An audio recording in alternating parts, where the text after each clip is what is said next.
life I've barely spoken. Your words have been so broken. I've been under your hypnosis. Why did I sip that potion? I'm so done with holy ghosting. My birth, it is an omen. Lay me down up in the ocean until you see no motion. Right now I can barely focus. I'm showing no emotion. On your knees, show your devotion. My skin is black but golden. I'm not here for bragging, boasting. Ain't lying, I've been chosen. Mind is burning, heart's exploding. This is my magnum opus. Are you with me now? Said, are you with me now? Ain't felt this good in a while. They want us to simmer down. Can you hear me now? Am I going in and out? I stop and just look around to see if you're with me now. Tell me, are you with me now? Ready to put it down. Start at the bottom, already forgot them, but they won't forgive me now. You really ain't ready now. You haters just in the crowd, but still I just look around. Are you with me now? Are you with me? Step in the fire, get ready to take it higher. Real coming out your amplifier. Y'all want every black man to be rich and proud. Why these weapons up and turn into shy, huh? Cell phone became your brother. Internet replace your mother. You leaving homies on red. It's no wonder all your friends dead. Jealousy was a centerpiece, so my best friends turned to enemies. Sabotage my identity. Why they wanna treat me like a Kennedy? They wanna affect the legacy. Protect the heart, I cut off the extremities. I'll never be another piece in your recipe for social supremacy. Are you with me now? Said, are you with me now? Ain't felt this good in a while. They want us to simmer down. Can you hear me now? Am I going in and out? I stop and just look around to see if you're with me now. Tell me, are you with me now? Ready to put it down. Start at the bottom, already forgot them, but they won't forgive me now. You really ain't ready now. You haters just in the crowd, but till I just look around. Are you with me now? Are you with me now? Are you with me now? Said, are you with me now? Ain't felt this good in a while. They want us to simmer down. Can you hear me now? Am I going in and out? I stop and just look around to see if you're with me now. Tell me, are you with me now? Ready to put it down. Start at the bottom, already forgot them, but they won't forgive me now. You really ain't ready now. You haters just in the crowd, but still I just look around. Are you with me now? Are you with me now? Whoa. I feel it coming now. It's too late to shut it down. Over the mountain now. Burn the valley down. I don't know where my mind is. Don't even know what time is. Somebody stop the virus. I don't think I survived this. I feel it coming now. It's too late to shut it down. Over the mountain now. Burning the valley down. I don't know where my mind is. Don't even know what time is. Somebody stop the virus. Room full of bodies, but nothing but silence. Yeah, I'm quiet, but f*** all that shyness. Go crazy, turn this bitch into an asylum. You fly, but we ain't looking for pilots. I never bow down to a tyrant, His Highness. Even Jack said, f*** all them giants. What goes up comes down, man, that's basic science. Look at my iris and you'll see the fines. I'd rather not get involved with you. What's the problem, man? I'll solve all you sign. How you find when your time up? How you climb when your line stuck? Barbershop getting lined up. Yeah, your hair good, but your mind super clear. Uber everywhere. This sound like Superman is here. Are you with me now? Said, are you with me now? Ain't felt this good in a while. They want us to simmer down. Can you hear me now? Am I going in and out? I stop and just look around to see if you're with me now. Tell me, are you with me now? Ready to put it down. Start at the bottom, already forgot them, but they won't forgive me now. You really ain't ready now. You haters just in the crowd, but still I just look around. Are you with me now? Are you with me now?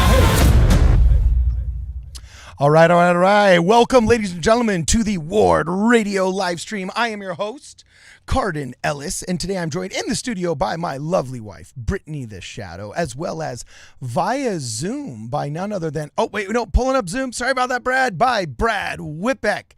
Hey. Brad, now that we don't call you Apostle, what's the number one title you want? Charming actor? Ward Greeter. I'll take that. Ward Greeter. Ward Greeter, an accomplished actor, Brad Whitbeck. And we will be joined very quickly via Zoom, hopefully by one Luke Hansen, all right? We are also joined by a very special guest, okay?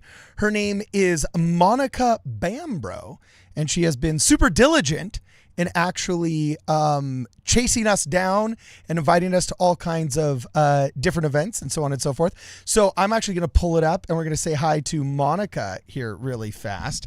All right, Monica, you off of mute? Are you off of mute now? I'm off of mute. All right, rock on. Excellent, excellent. So anyway, we got a super fun live stream coming up today.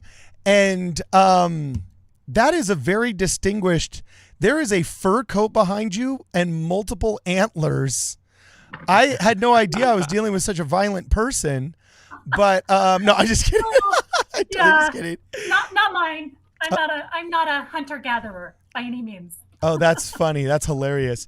So anyway, by way of introduction, Monica has been chasing us down and very diligent for a long time. She is the opposite of a church office building employee because she has been so diligent and she volunteers and she's made sure that we're going to talk about some really cool interfaith work that she is doing. Before we start, guys, we want to remind you to like the live stream as everybody comes in to the live stream. Make sure you give it a like. Also, if you have any questions for me or for Brad or for Brittany the Shadow or for Monica about anything, then make sure you send us a super chat as long as it's appropriate and germane to the conversation. We'll do our best to read that super chat. Thanks for hanging. Yep, Brad. Speaking of, we have one from Liv Maxfield early on. She said, I've missed the last few lives. I'm so excited I made it to this one. Oh, wow. We had a super chat. And everybody who's there, like the stream. That'll help it get out there even more. So make sure. Yeah, boom shakalaka. So, all right, well, let's just jump right in. Monica, what's going on? Yes. How was your day? Tell our audience a little bit about you and what's going on and some of this cool interfaith work that you're doing because it seems super cool. And if I'm not mistaken, I heard today that you're the one that hooked up our boy David Boyce with a bunch of temple invites that helped blow him up and bring him into the fold. Is that true? Yeah.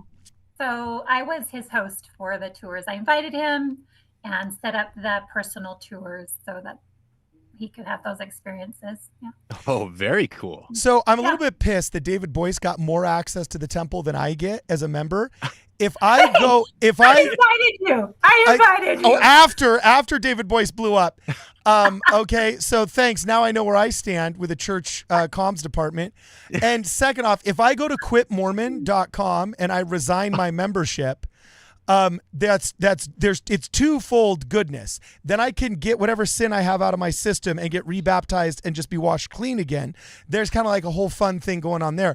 But then while I'm a non-member, will you then invite me to the temple to see all the things that I don't get to see as a member because non-members apparently get preferential treatment from the church comms department? Is that... You're hilarious, Cardin.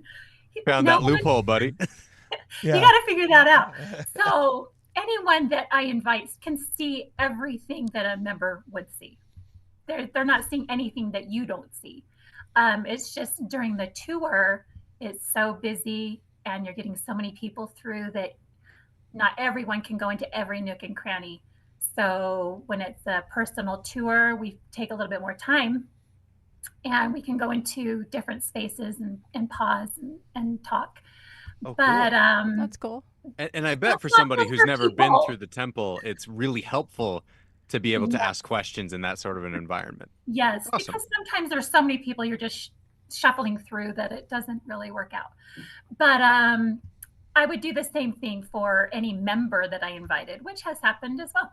So it's not like, come see this and only you. It's anyone that I invite. Okay, can you talk to the church casting department and get Brad bigger roles in the Book of Mormon movies? Like, I'm thinking he'd be a very tasteful Joseph Smith. Like, can we get him cast as? Can you just walk one cubicle over in the communications department and be like? Yeah, I don't have that much pull. Come on. and Cardin, the communications department is not right next door. Different than media. Yeah, casting is in its own place.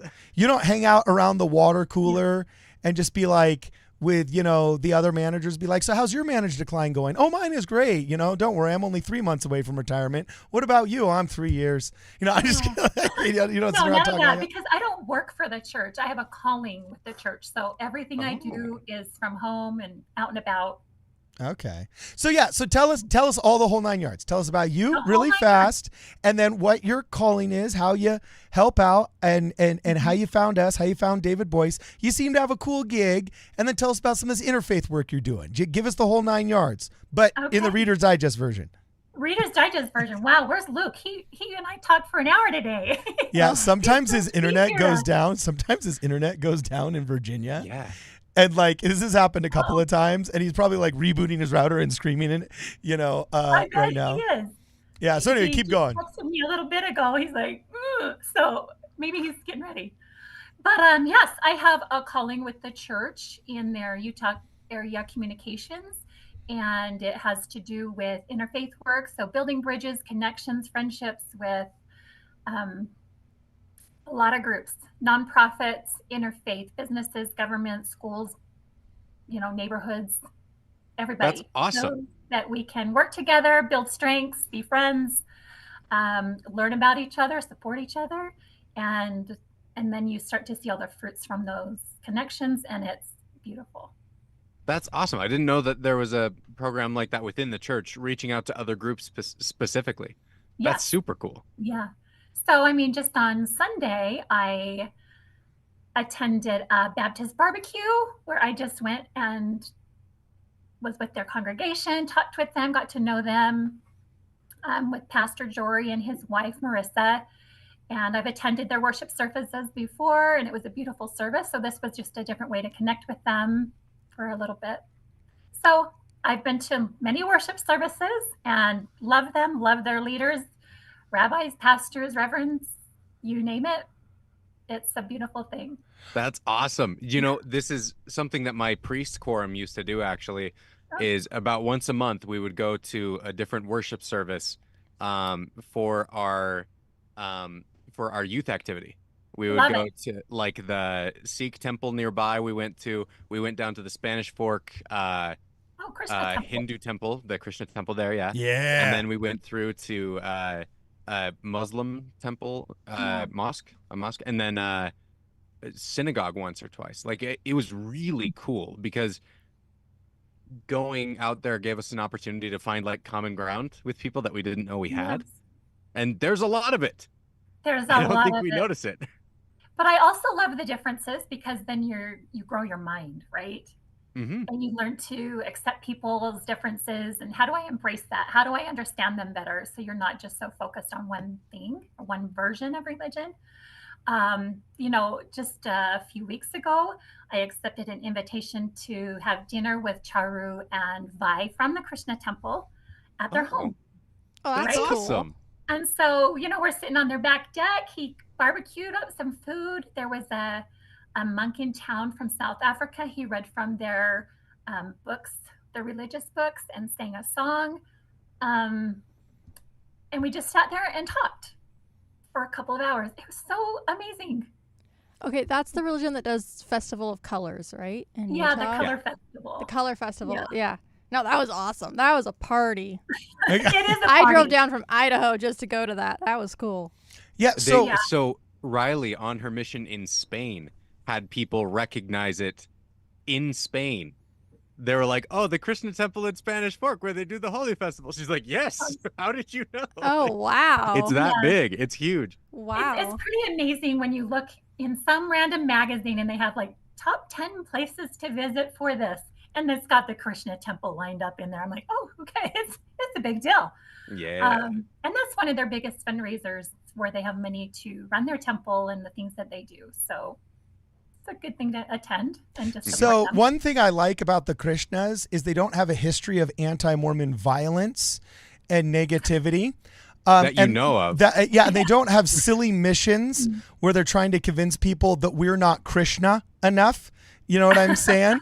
So not so much the evangelicals. So I'm curious, of all these evangelicals you're dealing with, what percentage are the fakers that just have a mission in Utah to convert Mormons? And what percentage are actually just like genuine Protestant evangelicals that are happy to be there? Like, because we know there's overt and covert operators. We know that there's, where is Luke, Cardin? Where is Luke? Where's my guy? So anyway, I couldn't tell you that because when I visit these places, that's not my vision. If I'm going in there to look for those differences, I'm sure to find them. But if I go in there with the right mind and the right heart, looking to build connection, understand, I just love being there and pulling away everything that is good from them. And, you know, in my connections, I've had 99% great results and experiences with these people. That's good to hear. And it's always a blessing to me because I'm like, oh, I have a little bit of faith in humanity. It's almost like when you approach them with positive energy, you get some positive energy back. Amazing, right? What are you saying, dog? Learn from this a little What are you bit. saying, dog? No. Brad, are you talking about high vibes? Yes, Brittany, high vibes. Now Brittany's in. Oh, I've always been in. I'm trying to get you fools to level up. No. So, okay. So, Monica, last question before I get serious. Is your calling kind of like Salt Lake City Temple Square missionary for girls? They only call the hot ones. I mean, because you're like a mix between Linda Evangelista and the chick that owns the Dallas Cowboys. Or do they just, you know, is there actually hope for the less attractive? And do you ever feel when you walk into these places, you're like, oh, man, holy smoke, this isn't what I bargained for. You know what I'm saying? Well, no, there's several of us that have this calling throughout the U.S. So there's a lot of amazing people that have this opportunity to serve. And It's such a blessing. How long have you had this calling? So if you're talking about interfaith, I've done interfaith my entire life. Oh. So Whoa. Jumping into this is nothing new for me. It wasn't scary. I can walk into any religion and just be at home like, oh, let's go. What are you talking about today? Wait, so what awesome song do I get to stand up for today and, you know, sway with your congregation? So how'd you get started in that? Did you just grow up going? In Mesa, Arizona. Okay. And so there's a great base of Latter-day Saints, but at the same time, it's intermingled with a lot of other faiths. All my neighbors were of other faiths. They were just awesome people that were really like grandparents to me because it was a lot of older neighborhood areas. And then my friends in school were all different faiths. And so I'd go to their services with them or an activity with them. And that's just life to me. It's not interfaithing necessarily. It's just living life with good people. So that's a verb now, interfaithing. That's cool. It's like, you know, we're going to go catch crawdads in the river and afterwards we're going to go interfaithing. Absolutely. You know? Why not? Okay. So Wait, what's hold on. Yeah. I think that's so cool. And like that your parents were obviously on board with that because I think a lot of times flax that members of our church get is that we're very exclusive with our kids and their friends and they want, you know, only members of our church to be their friends. I've had people saying like, well, I'm not a Mormon, can I be your friend, like growing up? And I was always like, well, yeah, of course. Like, so I don't know like where that came, if it's like an old wives' tale, if other people in the comments have this experience of, you know, being told you can only be friends with members of your faith. Anyway, I just feel like this is so refreshing. I've heard plenty of stories where that has happened and it's so sad. Yeah. Like, that doesn't make sense to me. This is your brother or sister, you know, in Christ. It's a very Zoramite kind of attitude, you know, like to be like, oh, we only associate with those who are blessed enough to be us. You know? Do you notice how Monica said our friends in Christ? So we're okay with other Christians. Is that? I love other Christians. Yeah. I love my friend that's a rabbi. I mean, he's beautiful. He can call me and we'll laugh for an hour. You know, there's nothing wrong with that to me. That's awesome. I know. And sorry, keep going. So this calling I've been in for about 8 months and we've already been able to do a lot of great things. And I've got, 8 to 10 years to go. Dude. Well, that's how long the calling is? They told it's you 8 to 10 year calling. Oh my gosh. Whoa. What? So they have those? Now. Yeah. You jumping on with me? Let's go. Yeah. Let's do it all together. That's 8 to 10 years? Yeah. I didn't know there was church callings that lasted that long unless it's a lifetime calling as an apostle. Like stake presidents, you're looking patriarch, at bro. Or patriarch, yeah. Oh yeah. Well, that's You're not careful. dude, that is brutal. I want a lifetime, but Okay. After I'm released, hopefully it continues, right? So, Carden, it's not a calling, it's a lifestyle. It's true. It is Yeah. totally a lifestyle. And I pull all my friends in with me. I'm like, come with me. Let's Yeah. go see together. Join us. Let's help here or let's help there. Because I think I didn't even know this was a calling. I think that's great. Yeah, it's awesome. well, see, it's not us going outward. We're good at that. It's them loving back inward. That's the problem. That's Jaded Carden. Okay, Jaded Carden is done. Jaded Carden is done. No, all joking and seriousness aside, we had an interfaith council for like 5 or 6 years in our stake. It was super fun, super cool. I actually enjoyed it very much. I have become a little bit jaded from the Apologia studio guys and Mike Winger and some of the others that we go to town on, and they go to town on us. But by and large, I actually find the average person to be very open and receptive, and interfaith work to be very, very necessary and important. What do you find to be the most successful common ground? Like when you meet these people, you know, because in your job, you have a very good personality. You're obviously a very pleasant person. You got the 2x4 rule down like Pat, right? And you know, you're good at talking and so on and so forth. It's obvious that you're a perfect person for communications and PR, right? Well, despite that natural talent, there has to be something else backing it up to make, you know, to grease all the cogs of this engine so it works right with all of the many moving parts, right? Yeah. So what do you find is the most kind of successful common ground and engine grease that you have in this big ecumenical motor that we're trying to put together? You know, what's the best foot forward that you find meeting all of our fellow Christian brothers and sisters? I really just hope that as soon as they meet me, they know that I'm just here to love. I'm not here to judge you. I'm here to connect with you and learn from you. And if I give someone a tour of something like a special tour downtown Salt Lake City and some church locations, I've taught them, I've showed them things, but then I always say, you know what? I want to know a little bit about your beliefs. What is your religion? And where do you worship? How do you worship? So that I can learn from them, because they might have grown from knowledge, but I need to do the same. And when they know there's a two-way road there and we're both in this together, I think that's the best thing. It just breaks down barriers. They can show their passion for Christ in the way that they worship, just as we could do the same thing.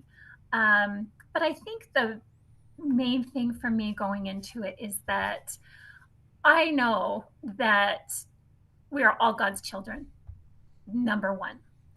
And I also know but are we? No, I'm totally just kidding. Oh my gosh. Of course we are. You gotta stop being so jaded. I'm just kidding. That was a joke. Not the Giants fans. But anyway, keep going. No, Yes, I think that's what it says in the scriptures. Everyone but Giants fans. But I've really loved this scripture that I found several months ago, and it's just kind of resonated with me. And it's in 1 John 4:20.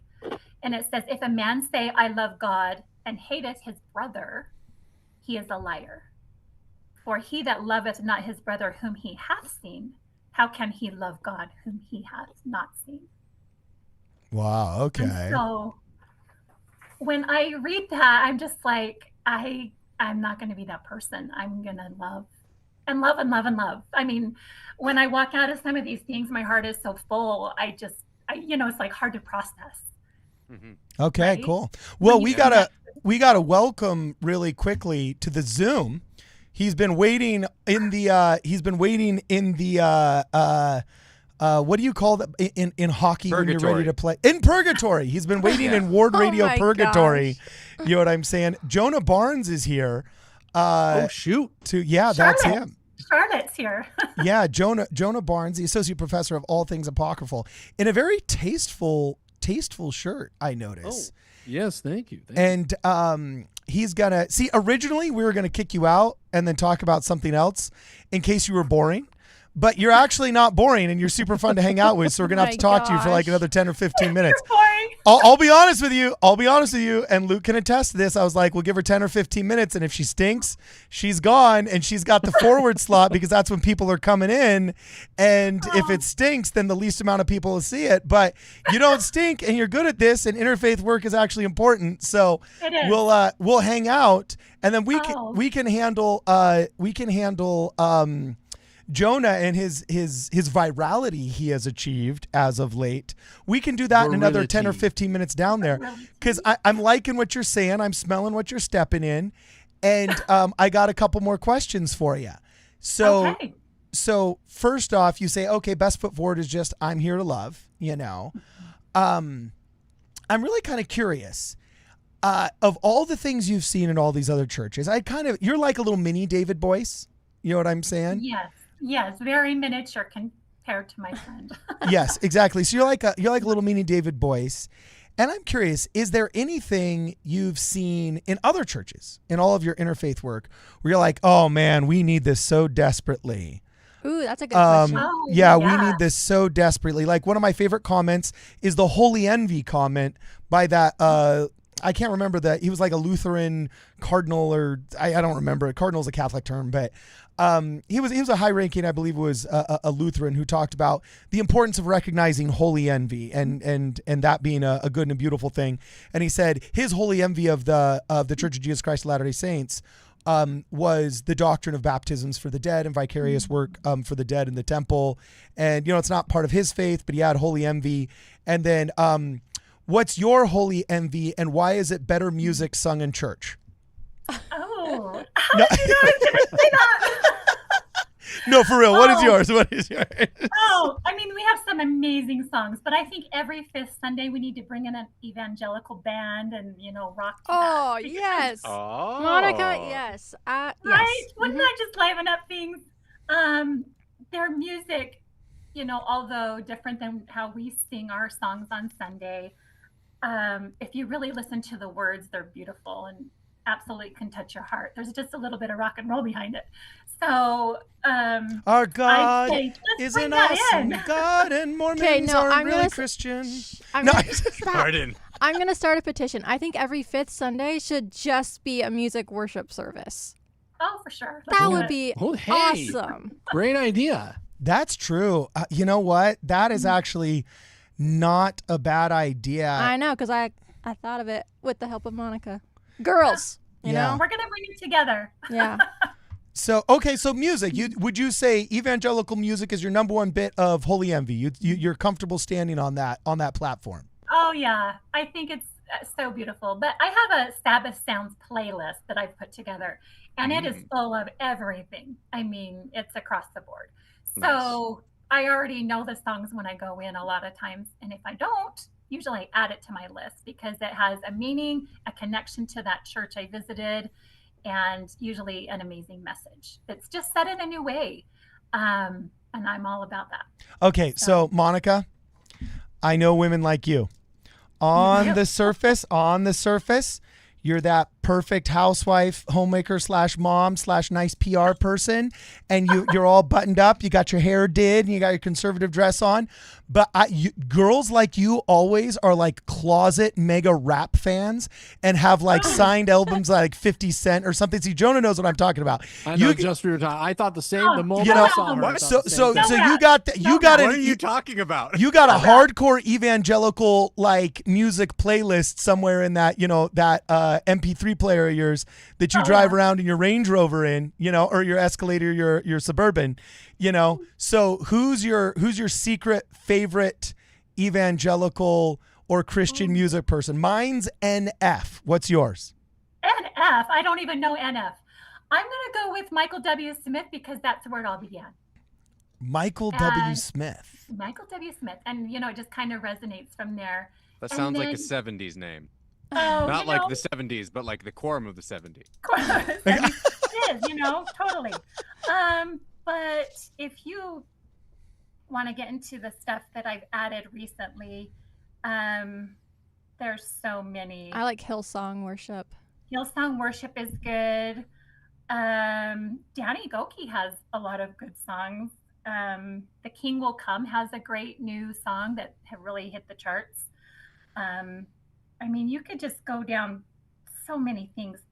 Casting crowns. Ooh, you're on the spot right now. You're literally reading the playlist. You go, girl. This is cool. There's so many. Like I said, it's so varied. King and Country. Okay, I have a question for Judah and the Lion. I mean, the list goes on. So I'm not going to pick one because there's so many. Okay, I have a question for you, Monica, or anyone. Why is it, do you think, as members of the Church of Jesus Christ of Latter-day Saints, why do you think when we sing and worship through song that we just like sit still? Like, and we don't put like our hands up, like we don't, like, not that we're rocking out, but like literally that, like we have no like we got no swag. Like, I don't know how else to say Dude, it. our like, music sucks on Sunday. Why do we all just sit there and like just look at the what words? What are you going to? What? Ours is awesome. We have great music in Do my you ward. stand up? Or do you just sit in your pew? No, we did sometimes in Harlem. Really? I was going to say, you have to go to Harlem. You have to go to Long Beach in the Polynesian wards. Up in, it's like the Polynesian wards and the predominantly black wards are the only ones that get music right in the Church of Jesus Christ of Latter-day Saints. Because all of the white suburbanites are bored to tears trying to follow some set of rules that doesn't exist. The only musical... That's what I was getting at. Like, is it a rule? Like, why is it... Maybe I just got to get out of the suburbs. But, like, we all just sit there and we're all just like... We could be singing a killer song and it's the most monotone. No one has any smile. I don't know. Have you guys ever heard of the Reverence, right? We are very much in tune with Reverence on the Sabbath. Boring, Monica. Boring. No, Monica, I'm with you. I'm with you on this one. Ward Librarian, just a sec. Have you guys ever heard of the evangelical group? They're called the Trinitunes. Ooh, no. Trinitunes. Yeah, they're really good. They're a Siamese triplet band, and they all sing in Latin, so no one can understand what they're saying. It's great evangelical. No, I want to answer Brittany's question because I think that Monica's right. I think it has to do with reverence, particularly for the sacrament as we understand it, right? And part of this is a consequence of our sacrament meeting being the core meeting besides our Sunday schools. I think if we were more engaged in singing hymns more regularly in things like Sunday school, we might see something more like that. But especially because we're in the chapel where we're preparing to take the sacrament, I think that's kind of where that tradition has come from. Yeah. Right? I mean, I'm not saying we have to rock reverence out. for the sacrament. But it's also like follows into the question of why do we say thee, thou, thine, right? When we pray to the Savior. So here's what I think. I think that our sacrament meetings are supposed to be bifurcated. I think the first half is supposed to be a memorial for the slain Lord. And the second half is supposed to be a celebration of his resurrected life. Ooh, I like and so I think during COVID, we would actually do the sacrament after the talks. I thought that was fantastic. I thought that was the coolest thing ever.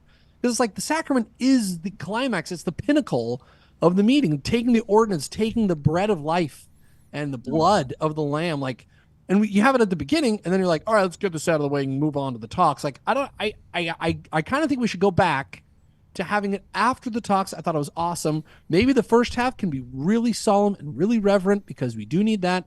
And then after the sacrament is taken, we can bust out the tambourines a little bit.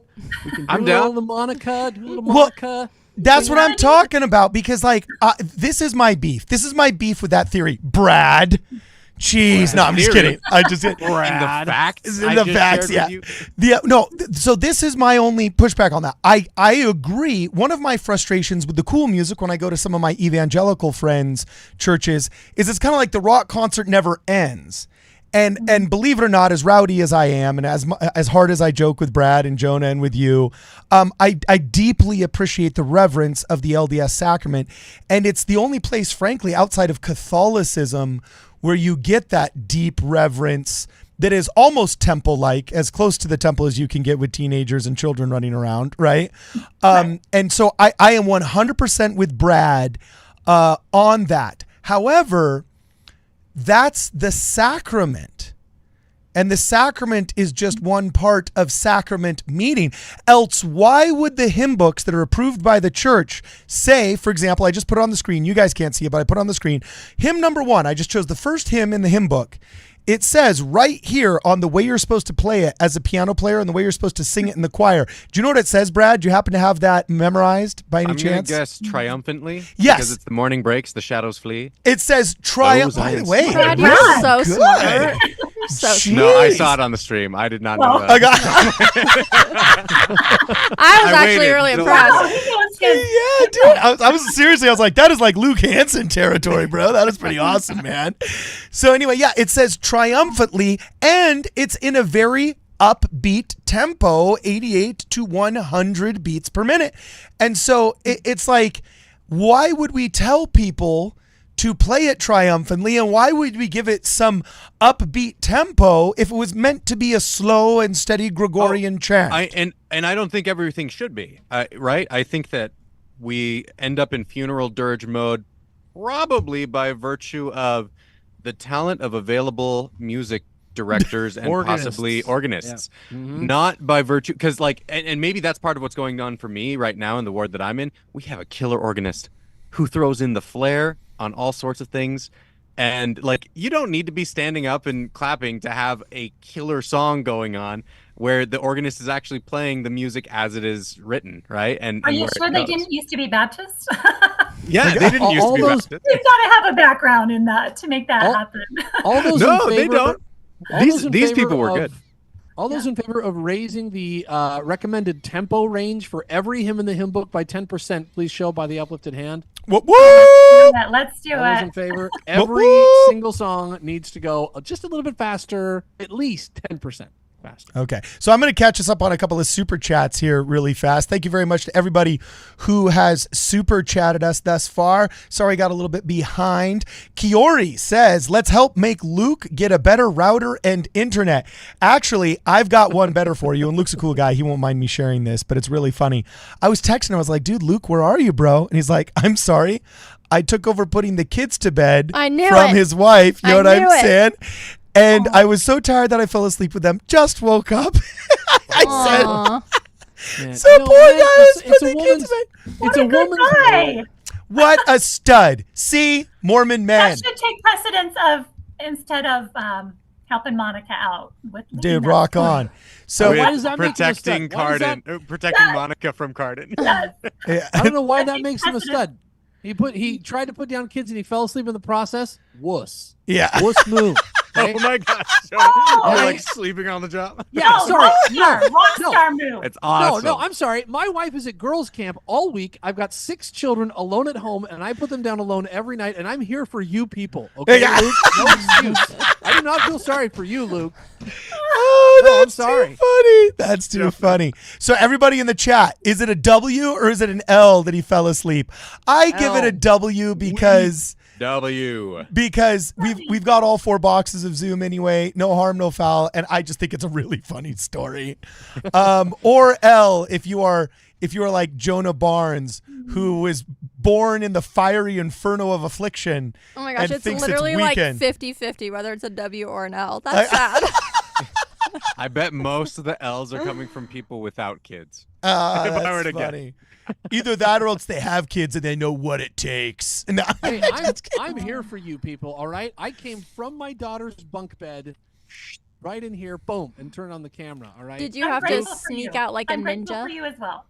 Luke, what a soft. Okay, before I read this next super chat, Monica, I do have to know, with so much violent animal paraphernalia throughout your home office and trophies of your conquests of the flora and fauna of Utah, did you actually shoot any of these yourself? No. Are you a seasoned Game outdoors hunter. woman? Don't lie to us, Monica. Don't I lie. promise you. Here's a story that's hopefully will demonstrate how I feel about these things. So several years ago, our mountain was on fire and we had to be evacuated. You own a mountain? I live on a mountain. Owns a mountain. Oh, okay. I live on a mountain. Oh, And dang. it is the woods. So Brad will know I live close to him in the mountain. Oh, yeah. I know exactly what you're talking about. Yeah. Right? Okay. Uh-huh. So as we're all leaving, I'm like, oh my gosh, this is the perfect time to get rid of the stuffed bear. I'm going to push it to the top of the driveway and put a sign on it that says burn, baby, burn. Because I'm like, I've had this and it's been great, but I'm okay with it leaving. Monica, you are going to be my best friend. We're going to be best friends. That's exactly what I would have done with some of Cardin's stuff.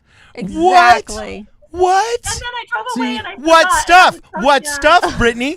What stuff? A lot of stuff. The fish tank? See, this is Huh? Yeah, this is why that's this is one why of the them. Lord gave men dominion over the earth and not women. I got- You know, Oh my gosh. this is why. Monica's like, I thought they promised me PG. I'm getting PG-13. No, just Oh, kidding. well, This wouldn't be the first time I've had to plug my ears on this show. So Oh, that's funny. That's funny. Okay, but wait, I want to know what happened to the bear. the bear's still here. Oh.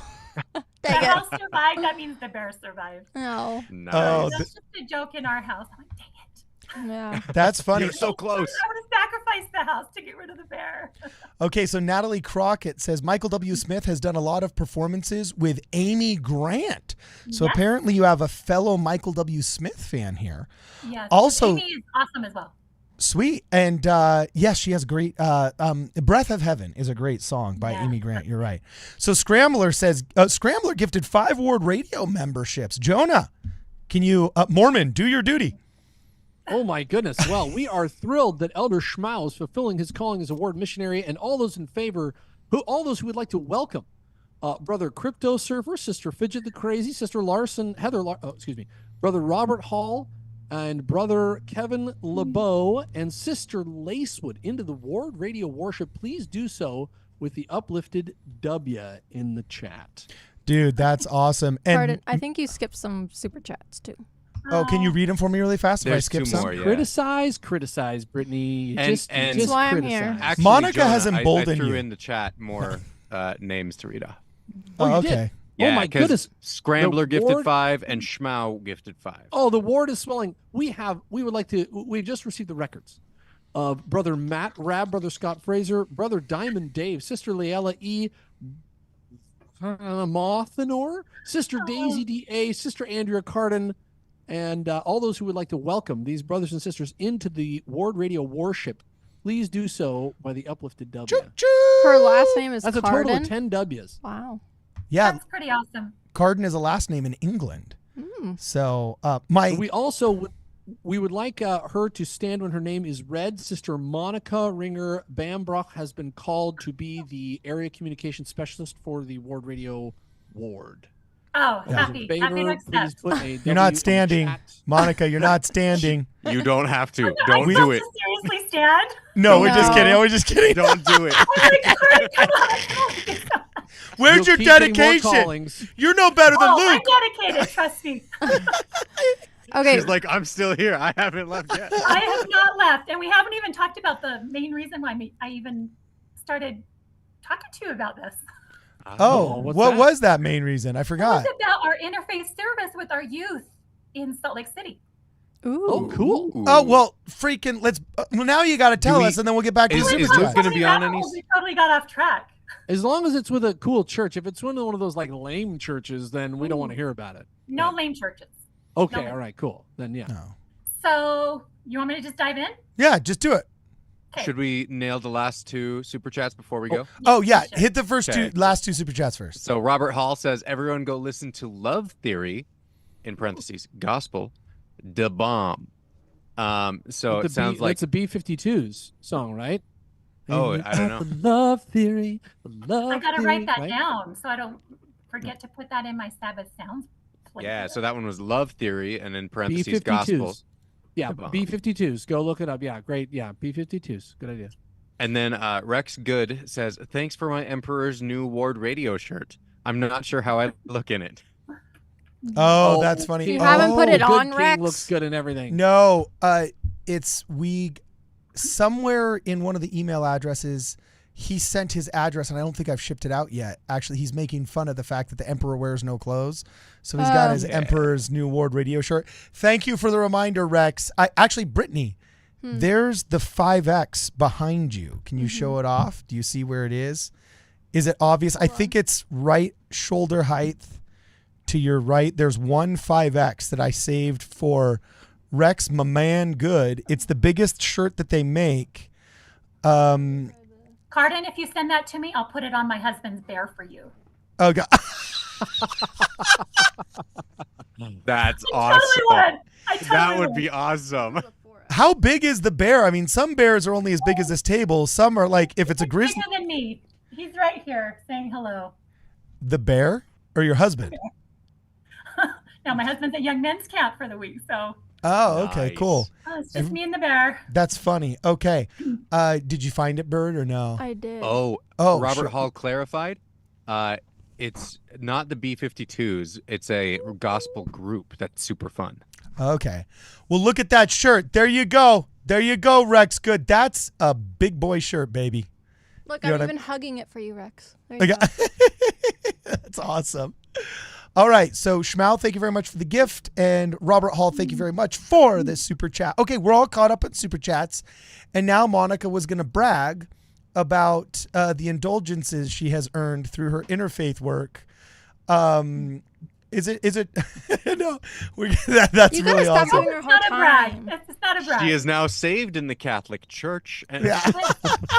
I'm also Methodist, Baptist, Buddhist, Nice. you name it. Covering all the bases. I collected a few of those on my Yeah. mission on accident, too. You did what? I collected a few of those on my mission on accident, too, in New York. Why not? It was a good time. Yeah. That's funny. Okay, so Monica, what's your interfaith work with the youth? Okay. What's your interfaith work with the youth? With the youth. That's the most important part, I think, of this, is that it involved the youth. So our stake had youth conference, but instead of the normal trek where you're going across the frozen tundra, right, losing your toes, we decided to do an urban trek. So we took 250 youth and 80 leaders from rural Utah into downtown Salt Lake City, hopped them all on tracks and drove them down there. And they had to traverse the city with bus, walking, Uber, you name it, to get to their locations of service. And I was able to set up 12 locations of nonprofits and other religions. So it was Nice. the Vietnamese Buddhist temple, the Krishna temple, First United Methodist, the Baptists, Philipot Ministries, Catholic Community Services, St. Catherine of Siena. I mean, you name it. We covered a lot of religions. And these youth got to go in and serve with them and sometimes just serve them. But one of the best things I think that came from that is when I contacted them, I said, I really need you to do this for me if you're willing. When they arrive, I need you to teach them about what you believe. Number one, please teach them about what you believe and why you love to serve if it was a nonprofit. And that way it was a reciprocal event. So we were serving them or serving with them, but then they had an opportunity to serve us by teaching us something that was dear to their heart, just like our religion would be dear to our heart. And it was so beautiful. The youth loved it. They're like, I learned this. We're the same here, or they're a little different there. And I think they totally grew. And if we can teach our youth that now, I think they'll be such a blessing to us in the future, right? I agree. I think it's really, really important to do things like this because I know there are some people who get shaken up because they'll be like, I went to a different church and I felt the spirit at the service. And I'm like, yeah, you Hopefully. should. Yeah, like that's because they're sharing truth. That happens, And so that's really cool that you're setting up stuff like that for the youth because it helps them recognize truths that other people have that they occasionally might understand better than we do. If they've been focusing on that truth for so long, we can bring that and bring all of those truths into the living gospel. That's kind of the point, And so that's really cool that you're working on things like that. And, I like what you say, the truth. So when I visit and worship with these other congregations, I do take notes on several occasions, but it's always the good, right? Like, oh, that could totally be said over my pulpit. Or I love the way you said that. I haven't heard it that way. So I'm going to notate that. And it's just such a blessing to hear other people's views on the same topic. So what's a good service project that kind of ended up generally like working out pretty well? Was there any one that you kind of found was easier for everybody to rally around, or was it just totally different every single time, or totally what? different every single time, because the location you were serving, what they needed done at their location was different. But one of the best things is just understanding the feedback from those we served. So Reverend Tam at the, I'm not going to say the first part, I don't want to slaughter it, but it's the Vietnamese Buddhist temple. She is 4 foot something and just so darling. I mean, she made fried rice and egg rolls for 40 youth. Oh my gosh. That were there serving. Like, she didn't have to do that. I mean, that's awesome. Such a gift of her heart. So it was a two-way street, which is the best experience for everyone involved. But everyone loved her because when she was asked to share what she believed, she taught them inside her temple about what she believed. And it was fun to hear what the youth learned from that, the connections that were similar. And they loved her, absolutely loved her. So everyone go to the Vietnamese Buddhist temple for a service and meet her and learn. It was awesome. Well, what's awesome about it? Like, what do they do? We just stepped in and visited for a few minutes because the gentleman that helped me plan this, Daniel Vincent, and I went to try and hit every location that we could. And so we just gleaned a little bit of that at the beginning. So everything that I just told you was just the feedback from the youth and the leaders. But I think the biggest thing that I loved is talking to the Reverend over Fill the Pot Ministries, Reverend Ragsdale. And he's like, aren't we all just children of God, and aren't we all wanting to head to the same place? And I think that was the best phrase to sum up the entire day. I was like, absolutely. I'm going, you're going. Can we go together? Let's make this happen. So just an amazing day. I wish everyone could be there, because if you saw what we saw and you felt what we felt, this world would be a totally different place. You sounded just like V for Vendetta right there. If you have seen what I have seen, if you have felt what I have felt, That's Cardin's favorite movie. Join me, Join me this November the 5th. and we'll give them up. On November the 5th, that will never Cardin, be you need to forgotten. say it for me next time, because that was pretty good. You'd be a pretty sick Guy Fawkes in V for Vendetta. You know what I'm saying? She's got great I don't facial know that structure for it. How do you the high how do cheekbones? You know she wasn't? How do you know she wasn't? Yeah, dude. Do you know who Guy Fawkes is? No, I don't know the movie. He's or what you're that talking about. anonymous mask you see around that's got like the mustache and the Oh, there's a whole he movie looks like a count?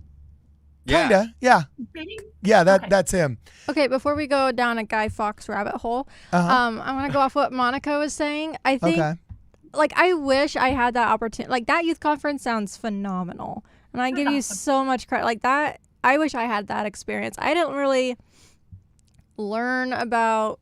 I took a world religions course in college, and that's where I was like, oh, that's cool. Like, that's what they believe. I didn't really go to other churches, though, growing up, and I kind of wish I had that experience. And I don't know, I should, take my kids and go explore, different churches. I think that's beautiful. I think it just strengthens your own testimony. But I was just going to ask you, I think one thing I love learning about different religions and visiting other churches is the way that they pray. Because I think so often, at least I do, I kind of get stuck in a rut with the phrases that I say in my prayers, which is not good, right? We shouldn't have memorized phrases, but we all have said the prayer of, please bless that and please bless this, and yeah, so I just think it's such a breath of fresh air to see how other people pray. And I think other religions kind of take prayer not more seriously, or maybe it's just different to me. So I think it's, more evolved or whatever. But I have this friend, she's very, what's cat? New Age? She's not. I don't know Yeah, what she is. a She's kind hippie. of like she encompasses every religion. I don't know how to explain it. Baha'i. Yeah, but she said this prayer one time, and I think I've said this on WardRadio. We were having Indian food, and she literally gave like the most greatest prayer, and both my kids were kind of like, that was amazing. Like, she blessed the chicken that died so that we could eat, and like she just like blessed that it would like, you know, that it would be taken care of. It was just like, some people might think that's weird, but it was so, I don't know, I just really liked it. So I really like learning about how other people pray. So it should be like Avatar after they slay the animal and they say, bless you that you might feed the tribe, you know, and then like, you know, that's what you're suggesting? Well, no, it's like we believe in eating meat sparingly, right? How many of us really do that? And if we're stewards over the animals, how many of us are really praying over that animal? Actually, I love that you bring this up, Brittany, because I think that's one of the things that we need to focus on more in general is how to be better stewards of the earth. Mm-hmm. And that's a major thing that, we can take some notes from some other people in various religions around us and say, like, hey, how do we show God that we're grateful for the thing that he's given us? Yeah. Remember, Joseph Smith said, and we went over this in one of our episodes. Remember, Joseph Smith said somebody was accusing him of being arrogant and thinking that he's, you know, as good as God and everyone else is lesser or whatever. Remember, Joseph Smith said, never underestimate how righteous your neighbors are. I love that. I love that. Don't you walk around and people have clouds over their heads and they look in envy and judgment on other people. And Joseph Smith said, never underestimate. They might be very, very good people in their own closets, praying in their own way. Never underestimate how righteous your neighbors might be. What a great lesson from Joseph Smith. Yeah. What if you know your neighbors are bad people? I love what Brittany said, though, the difference in praying, because I think that's key here. Differences. So, Cardin, has anyone ever actually called you out on your own show? Ooh. Me? Can I call you out? Can I call you out on your own show? So, what did you say, Monica? He muted your mic, Monica. We can't hear you, and now we can't see you. Oh, boy. No, I'm just kidding, Monica. Go. We can hear you. Go. I love you because you just bring in this different flair, and you use all your talents to do this show. And I think it's so needed. And then if we expand that outside of the church, we need the same thing, right? We need everyone's flair, their uniqueness, the differences. So everyone's not like me. Everyone's not like Brad, because that's what makes life beautiful. So if you're bringing your awesomeness and your talents, why can't everyone do that? And why can't we love them for what they're bringing wherever they are, including the prayer? Because I became friends with Pastor Matt, who has Utah Valley Church in downtown Spanish Fork. Okay. He puts his sign out every Sunday. But because of his prayer that he prayed at a gathering, I was just like, that's pretty awesome. We need to be friends. Well, I was waiting for this call out. Man, come on. What's the call out? And then it was nice. You're awesome. Oh, thank you. Call you out. See, she was being nice to you, and you muted her mic. Oh, jeez. That's... Hey, I already called you out that I have to plug my ears sometimes when I listen to the show. Man, I hope your ecumenical work is better than your call-outs, because that was a lame call-out. I was expecting some kind of hardcore mic drop. I'm not going to be mean to you. Okay, savage. No, I'm just kidding. Oh, okay. Here's a call out. Watch. I'll demonstrate. Hey, Brad, the marker you use for your eyebrows is running out of ink. Yeah. Oh my gosh. Take that, Brad. If only I needed one, Jonah. If I little eyebrows. like cut these, I would turn into that kung fu guy in those the movie. Can't be real. Nobody thinks those are real. Guys, Put a W in hold the chat if you think presses. Those are fake. Hold the presses. Oh, We Jonah, have... if it was just Brad and I would totally joke with him and say that, but I'm not going to do that. Okay. Brittany, keep us in the chats. Everybody's got to hold the presses. Somebody just started a new YouTube profile and chose a new avatar just to make this joke, and it's pretty funny. Brittany, read this super chat right now. Okay, this super chat is from Monica's Taxidermied Bear. That's the name of it. And it says, "Rar, rar, Give me a Ward Radio shirt. You will never get rid of me, Monica. Roar. Excellent joke. Very nice. Somebody straight up either Excellent joke. That takes some effort. Applause for you. dude, to get a YouTube username, you need to start a Gmail account. From that Gmail account, you need to two-factor authenticate it with a phone number, and then you need to go in and then claim your YouTube Wait, channel. you can't just change your username? I thought you could just change your username. No, you need. No, you gotta set up a dang. new account, and then they added their credit card to it to make the To make like somebody literally just established an online identity, and you can only create like 4 of them per year with Gmail, right? Authenticated off the same. That's commitment. That is. Whoever I think this we need is, a W in the chat for Monica's taxidermied bear. whoever You know what? this I is. think this should become the mascot of Ward Radio, and I'll ship Oh, it. we need. Yeah. Yes. I will Yes. ship it to you. While my She's trying to husband's get rid out of of it. town. I will take it. I want a bear in my house. I literally With want a Ward bear in Radio my hat house. on. With babe, Let's it would, see. dude. Where's Look, it at? it would be great in our bedroom. Like instead of an antelope head. Oh, look, there's the bear. There's the Actually, bear. that's pretty cute. Whoa. I like it. Yeah. You gotta get rid of the fish tank. Ridiculous stream. This is a ridiculous stream. Okay, so Monica, had you sucked, this is where we would have kicked you out, but you don't, and you're actually really fun. So if you would like to hang out with us, we're going to talk about some other topics. But you're in the gang, you're in the in crowd now. So do you want to hang out with us for the rest of the stream? We only got like 30 minutes left, 28 minutes and 27 seconds left. If you finally send me Brad Whitbeck's phone number so I can invite him to the Temple open house. Oh, Awesome. snap. Monica, that'd be great. you know how many thousands of women ask for Brad's number on this channel? Oh my gosh. Okay. It's true. No, Carter Right. knew what it was. Let's get in line, Monica. Yeah, all get him. right? And by the way, what Monica? What does Brad have that I don't have besides tastefully groomed eyebrows? Oh my Oh, gosh. well, you guys are night and day. You both have amazing qualities. But I also invited you, Carden, but you couldn't make it, remember? Yeah, that's true. I could. I'm on location, bro. That's what I got on you. That's true. That's Okay. true. He's right here. And just so you guys know, Luke did text me and says, "I'm so sorry. This is Aw. what happened." Oh, that's funny. So, No, that's so adorable. that's another W for him. Yes, another W. Oh, and look, in the Zoom chat, Brad put his number up. It's 626-559-3922. Oh, shoot. Did I say that out loud? Oh, geez. 555. Oh, There's some person in La Cañada in Pasadena right now that's going to get a bunch of angry hate mail texts. That was a fake number. I was kidding, guys. That was a fake number. Don't text that person because there's probably like 626 is the Pasadena area code. You know what Just I'm dox saying? somebody. We just like, there's probably just some rando that's like owns a dry cleaner that all of a sudden is starting to get all kinds of lurid pictures from the hate Mormons and anti-Mormons that try and send us that stuff.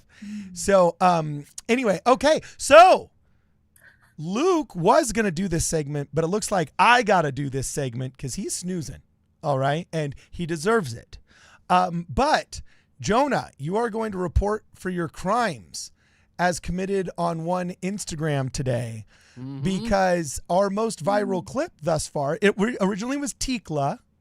Oh, sorry, Brad, you got something to say? Oh, we just had a super chat clarification back on the music thing that we shouldn't miss. Robert Hall says, "Dope, got it wrong. Kirk Franklin for the song or group. LOL." Oh, Kirk Franklin's Yeah, great. he's the anyone lead trying to singer find of that the- music? He's the lead singer of the B-52s, people. I'm telling you, just go order B-52s on Amazon. Jonah is so over this live stream right now. Jonah's like, just go to the B-52s and let me Jonah's talk. like, I'm so annoyed. Yeah. Wait, what? So, okay. So here's Jonah. Guys, if you don't follow us on Instagram, you got to follow us on Instagram because Luke, our boy Luke here, makes all of our shorts. Not all of them, but I'd say at this point, the vast majority. And he does a really, really great job of making them funny and sassy and hip and all this other stuff. And, usually they enjoy moderate success and we're happy they generate good comments, good reactions, and they're a fun thing to have in the Ward Radio worship ecosystem, right? And last week, one Tikla Fife went viral, where she said it's better having male bishops than female bishops because male bishops would gossip all of the ward's gossip, and it was like super hilarious, and so on and so forth. But Jonah beat her, and actually this is going pretty viral. It's already got 250,000 views just in the past 36 hours. It's pretty nuts. We're going to watch it really quick. We're going to watch it, and then he is going to have to respond to some of the comments and the crime of comparing Salt Lake City to the Dead Sea Scrolls, which apparently ruffled some feathers. So here is the Instagram reel so you guys see it. Apparently shows up in the Dead Sea Scrolls, dude, Jonah. Legit. Dude, I'm telling you, man, it sounds crazy, but it's there. I swear to you. Okay. So it's a city that didn't exist. The temple scroll and a vision of the new Jerusalem constructed, okay, of a Jerusalem to be given by an angel. That's quoting from the translators, okay? 2, it's built on a grid system, okay? 3, the grid is oriented north to south and east to west. 4, the streets are wide. 5, the sidewalks is wide all over the place. Okay. 6, all the streets are numbered from the temple, not from the state capital. The city is a very large continuous city that measures 18.3 miles north to south, 13.4 miles east to west. That matches Salt Lake City perfectly in like 1930. Just saying. Salt Lake. 1930. Good caveat there. Yeah, Well, dude. you know, so actually what I should have said is by 1930, because it still matches Salt Lake today. People are like, oh, well, you could go back and find any city. No, it's still exactly that same size today. That's just when it filled the valley for the first time. So a lot of people are upset with this because they're like, oh, come on. Salt Lake. You Latter-day Saints are reaching with this one. And, you know, I just wanted to say, I just played a 4-piece rock number with my teenage boys. I kissed my 3 beautiful daughters to sleep. And I'm just so broken up that a bunch of strangers on Instagram, they don't like me. And I don't know if I can handle these random strangers in their basements that are posting crap about me between popping their pimples. And it's really got me broken up, guys. So I'm here to actually double down. We have even more evidences that Salt Lake is in the Dead Sea Scrolls. Yeah. So if you go into the Discord, Cardin. Oh, there's more. Oh, yeah, there's more. So if you go here, first what I want you to do is I want you to look at, there's a 9 grid, and it shows a bunch of cities in that 9 grid.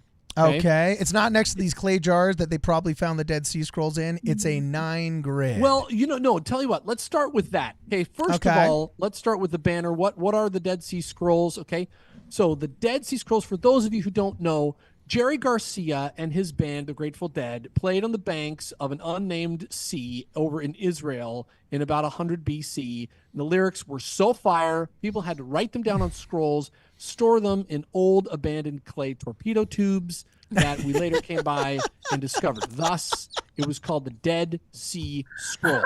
Okay? That's where we got this thing from, right? Now, That's not a reach goal. no, this is science. People, Jonah, please. I barely know who those people are. dude, they do look like torpedo tubes, I'm bro. telling you, they're clay Look. torpedo tubes. Yeah. It's what the Atlantean Navy used to fight against the Tartarian Navy. How do you think they beat the Tartarian Navy? They used these torpedoes. That's what Okay. gave them the edge, the weapon's edge. All right, so now go to the 9 grid of the cities here. We're going to see. Gotcha. here- So it's I on have the screen. taken- because there's some doubters out there who are like, oh, well, every city could be blah, blah, blah, blah, blah, blah. And so what I did is I took a bunch of cities to say, okay, well, let's check it out. So how many cities are exactly 18.7 by 13.3, 13.4? So we have here Chicago, Washington, D.C., Pittsburgh, Omaha, Paris, Gotham, Cairo, Los Santos, Gotham. Grand Theft Auto 5. And look, none of them match the perfect proportion, but which one does? Salt Lake City. That's Right in the middle true. there, people. I put the cross on there. These are all by proportion. All right, Gotham. So, Jonah, Way too big. Okay. not Los to Santos, interrupt you debunking Gotham as the New Jerusalem spoken of. Okay. in this. Some people think it's Gotham, not Gotham. I am curious to know. So are you saying that this precludes the possibility of this being a New Jerusalem established elsewhere? Yeah. I'm saying You're saying it's 100% Salt Lake City. Yeah, It that's what couldn't be I'm saying. Possibly referencing. Oh, I'm sorry. Did I another city stutter, perhaps being Brad? built in? Sorry. Is Jackson my microphone County. is my microphone not working, Brad? It's Salt Lake City, Brad. Okay. Oh my! All right. It's not in Canada. It's I- Salt Lake City. All right. It's not Your Los testimony Santos. rests on this, is what you're From saying. Grand Theft Auto 5, Los Santos, way too small a city. So it's not Los Santos from Grand Theft Auto 5. But Okay? it couldn't be something that's going to be built in the future. All right, fine. You want more proof? Fine. Let's keep going. All right. So the next is 6 cities. Okay. This shows the street maps of 6 different cities here. Yeah, Okay. it's on the We've got screen. Boston, Richmond, San Francisco, Minas Tirith, the Isle of Sodor, where Thomas the Train's cruising around. Okay, and then Okay. Salt Lake City. Now notice which ones are in a grid. It's not the Isle of Sodor. There's railroads going all over the place. But Salt Lake City, perfect grid. See the perfect grid right there? Look at that. It is a perfect grid. What's I know. what's Minas Tirith? I feel uncultured. Is that like Lord of the Rings or That's what? Lord of Minas the Tirith, Rings. bro. I can't Lord of the believe- Rings. Yeah. I can't believe we're friends, Cardin. Minas Please. Tirith. How long have we been friends? You don't know what Minas Tirith is? No, but that looks like Atlantis. It looks like I'm not even going to try with Minas Morgul with you, okay, or Linden. All right, I'm not even going to try with Beleriand. Funny okay. enough, Linden's actually a city in Utah. Yeah. It's So- named after the city in North. So, Western, Monica. Middle Earth. Yes. Just so you don't feel like the 4th Shadrach, Meshach, and Abednego thrown into the fire of comedic rebuttals to anti-Mormons here. The associate professor of all things apocryphal, Jonah Barnes, came on our show and discussed a very funny conspiracy theory that some people have, that the city of Salt Lake City was predicted in the Dead Sea Scrolls as found in Qumran, and there were more than enough hilarious parallels, and we were laughing the whole time. Yet these people got so angry. Like they're like, source, where does it say this? Oh my gosh, yeah, is this what your silly golden tablets told you? And they go so nuts.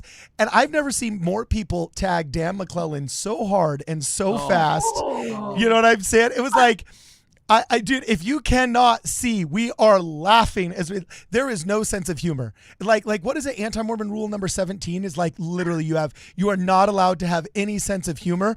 But some of these comments were so funny. So in the short, So good. in the Do they short, not know that you're comedians?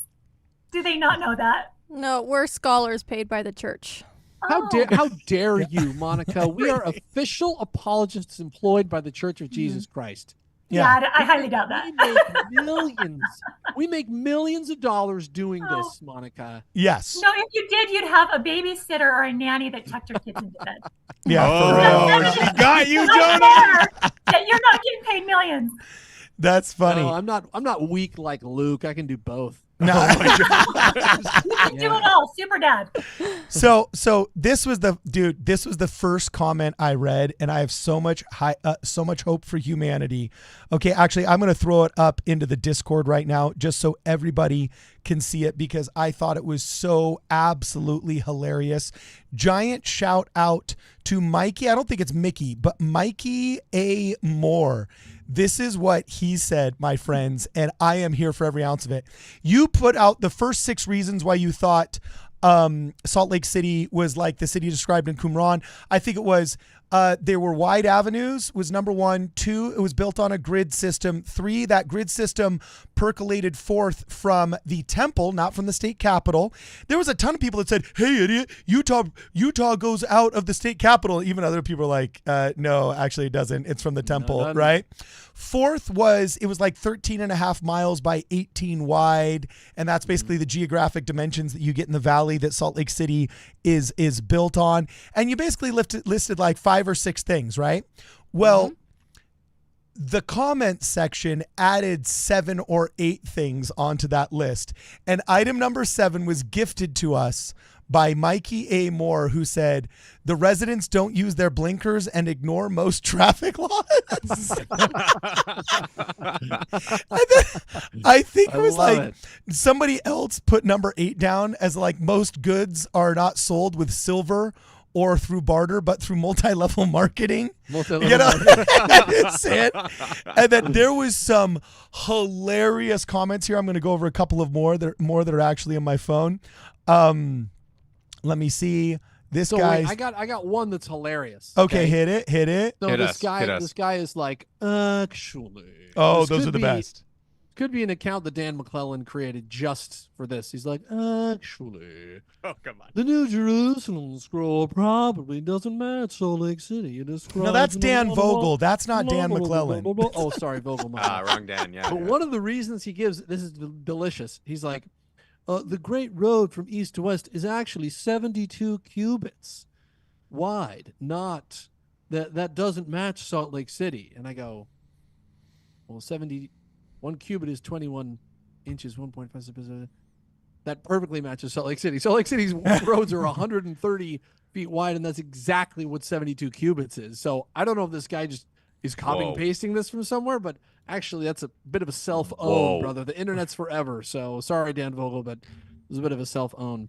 Look, I'm not saying this is the new Jerusalem. I'm just saying it's a bit of a coincidence. There's like 11 things that line up perfectly with that. And there's the other guy is great. There was a lot of people who said this, like, well, of course it matches the Dead Sea Scrolls because Brigham Young was reading them when he designed the city. Like, the Dead Sea Scrolls weren't found yet, right? When he was a time traveler, he traveled forward in time 100 years and found them. So I'm just saying, watching these people get angry just makes me happy. Okay, so I have to show you right now my favorite rebuttal. This was my favorite rebuttal of the evening. This was like the third one that I put up. This is my favorite anti-Mormon own. You got owned by this guy. Okay, so Skylar Baird here. Okay. Skylar Baird. Skylar Baird said, according to ChatGPT, no such mention of a city on a grid system in the Dead Sea Scrolls. According to you just got debunked, mofo, by ChatGPT. And dude, right. The comments are hilarious. Jacob Fisher 22 comes in and says, Skylar, you're getting information from ChatGPT. I'm dead. Then ChatGPT is not a source. ChatGPT is a language predictor, not a database of knowledge. It's stuck in 2021. And this guy defends himself saying, well, it's more reliable than a random reel on Instagram. All right. You know what I'm saying? And then doubles down even further. I've got it here right now. He says, not really. You can fact check anything they're saying. And then he says, fact check this one and tell me if it works. And he repeats, this is hilarious. He says, I don't work for you, buddy. Go do it yourself. All right. Okay. Well, anybody who would like to fact check that can open up to Qumran, Fourth Cave Qumran scroll 554. Or just go to Wikipedia, same thing. No, you can't. These are not translated into English. So you better speak pre-Masoretic Hebrew if you want to read these things. So it says, he led me to the interior of the city. Wait, I want to pull it up really fast, Jonah. I'm sorry to interrupt you. What was that? It was Qumran, Fourth Cave Scroll what?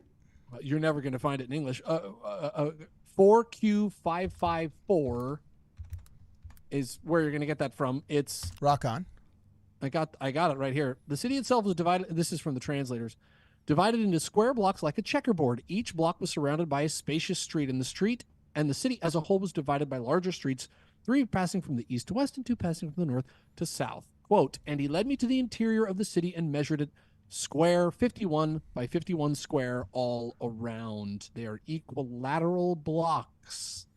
So, sorry, bruh. ChatGPT don't speak pre-Masoretic Hebrew. Womp, womp. L's in the chat for ChatGPT. Okay, so this was hilarious. Monica, what are you thinking so far of the after hours part of our live streams? Are you having fun, Monica?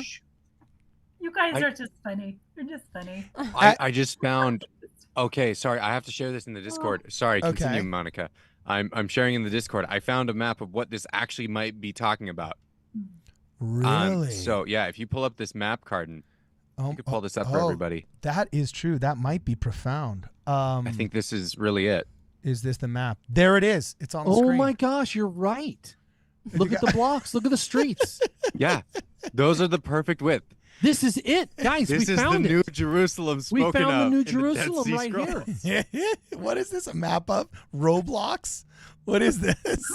I think our son had a rug of this when he was a toddler in his Yeah, it's room. one of the I feel like rugs. everyone Yes. has had a rug of Yes. this. at They're some point. awesome. I have no idea what it's called, but it's the promise. But the everyone promised had map, one. man. That's funny. That's funny. So, No, there's a few more evidences that this is actually okay. that it really is Salt Lake City. This one that comes from 7 Qumran 511 says, "Yea, their football team will be classless Oh, that's true. and shall cast their beer upon the handmaiden, and the young ones shall cry." oh, Now that's that- a specific one. That matches U of U to the T, people. yeah, that that's matches that's it that's to true. the T. That's Does it have cool. anything about red and blue and how the people will be divided? No, The it red doesn't. against the blue and the holy war that would ensue for decades, It doesn't equivocate. with It the says blue never winning. that the blue are like in the ever. right. It says that Does it they will- mention any copious amounts of hair schools for the young priests and priestesses? Oh, here's the clincher. If it mentions something about cookie delivery or mixed soda shops, then we'll know for sure. Yeah. 100%. Or aesthetic schools, right? Oh yeah, that's To be true. an esthetician. So Oh, I'm looking Yeah, a at lot of this. Does it talk a lot about beauty? yeah. in general? Rock There you go. on. So with these 3 pictures of scrolls that you actually put in the oh my gosh, I just pulled up this meme where it says even more evidence for Salt Lake City and the Dead Sea Scrolls. Yeah. Now with 15% more salt. Now 50% more salt. Ready for you, Instagram. Dude, that is hilarious. Okay, so you're pointing in this picture with Yes. a red box around one of the scrolls. Is that one of the scrolls found in a cave of Qumran? Yes. So this is for Qumran 554. It's column D on the page because they have columns on each side of the page. So this is column D. They count 1, 2, 3, 4, A, B, C, D. This is D, and it reads. If I can zoom in here, and it reads. Brahopkach i всегда будет, which means there will always be traffic jams. That's what that says right there. That's from Qumran. That You is heard the that Hebrew here. word for traffic. Yeah. Yeah. Yeah. And that first letter is definitely an R, not a B. Всегда. Yeah, that's what that means right there. So I mean that could be, I don't know, maybe LA. Maybe I like your LA, Russian but accent on the ancient Hebrew. everything I say in any other language always has a Russian accent now. I do the same with Spanish. When I talk to my cat, I'm like, I say, What's this one? There's another red box around another picture of this. Looks like much later. It looks like Arabic and Hebrew. What is this? This has the Masoretic on it. This says, "It shall be ruled by a man with the tongue of a snake." Could be referring to the local governor, something like that. Yeah. Oh God. He looks like a dweeb. Oh, sorry. Your politicians are horrible, though. I was so distracted by the actual Hebrew and trying to read some of it that I'm like, oh wait, oh no. And I was thinking Russell M. Nelson, was that a mistranslation? He shall have a tongue. Oh no, he's talking about. But that was one of the reasons. That was one of the things that was not mentioned in the short, that the angel showed the people at Qumran that this future city to be would be ruled by 15 men and 3 priests. It said there would be 15 elders or priests, and then the high priests, and then 3 other priests. So is that 18 in total? Or are you saying that they're saying like the Q15 with an emphasis on the 3 that's the main 3? Sorry, yes, there's 12 priests, and then 3 of them are like the highest priests. They're like ruling over the place. They're the rulers of the community. Wow. Look, people, I'm just reading ancient documents here. I'm not like I'm just reading the stuff In Russian. He's reading learn Hebrew. He's reading his Greek and his Hebrew in Russian. Look, You know what I'm saying? Look at all the work that I did. I went and I found a street map of Gotham. I went and I found a street map of Minas Tirith. You know how hard that is to put together, people? I had to use the Photoshop to make the Isle of Sodor black and white so you could see the railroads going through the hillsides that Thomas the Train takes, okay? I put a lot of work into this, all right? He had to watch the whole series to make sure he got all the information right from Lord of the Rings. I hope and pray so sincerely that Dan McClellan makes some TikTok. I just want it so bad. I want it so bad. Or the backyard. Jonah. Did you see the backyard professor? The backyard professor lost his lunch over this thing. He did? Like a 3-hour live stream. What? Oh yeah. It's so good. Shut up. I'm pulling that up right now. Oh, it's fantastic. You should totally go These see people it. It's have delicious. no sense of humor. There was absolutely nothing. Oh, this is so funny. Wait. The backyard professor got angry. He just, like, if there ever were a guy that looks like a sober, angry, drunk biker that's Gary gone Busey. sober. You know what I'm saying? Gary Busey. Yeah, like Mormon's Gary Busey. Who is Yeah. Gary Busey? Oh, he's literally fathered like 30 or 40 people in the LA basin. He's an actor from the 80s. Oh, that narrows it down for me. Thanks. Okay. Yeah. No, he was one of he was in Point Break. He was one of the actors in Point Break. That's right. What's that movie? That's like my dad's era of What's movie. Brad? What? It's Patrick Swayze and I've heard of that guy. Gary Busey and Keanu Reeves. Keanu Reeves. I've heard of that guy. Thank you, Like bank Monica. robbers or something. Thank you, Gary Monica. Busey. Monica's cultured. She's watching Guys. old 80s action movies. She's listening to gangster rap.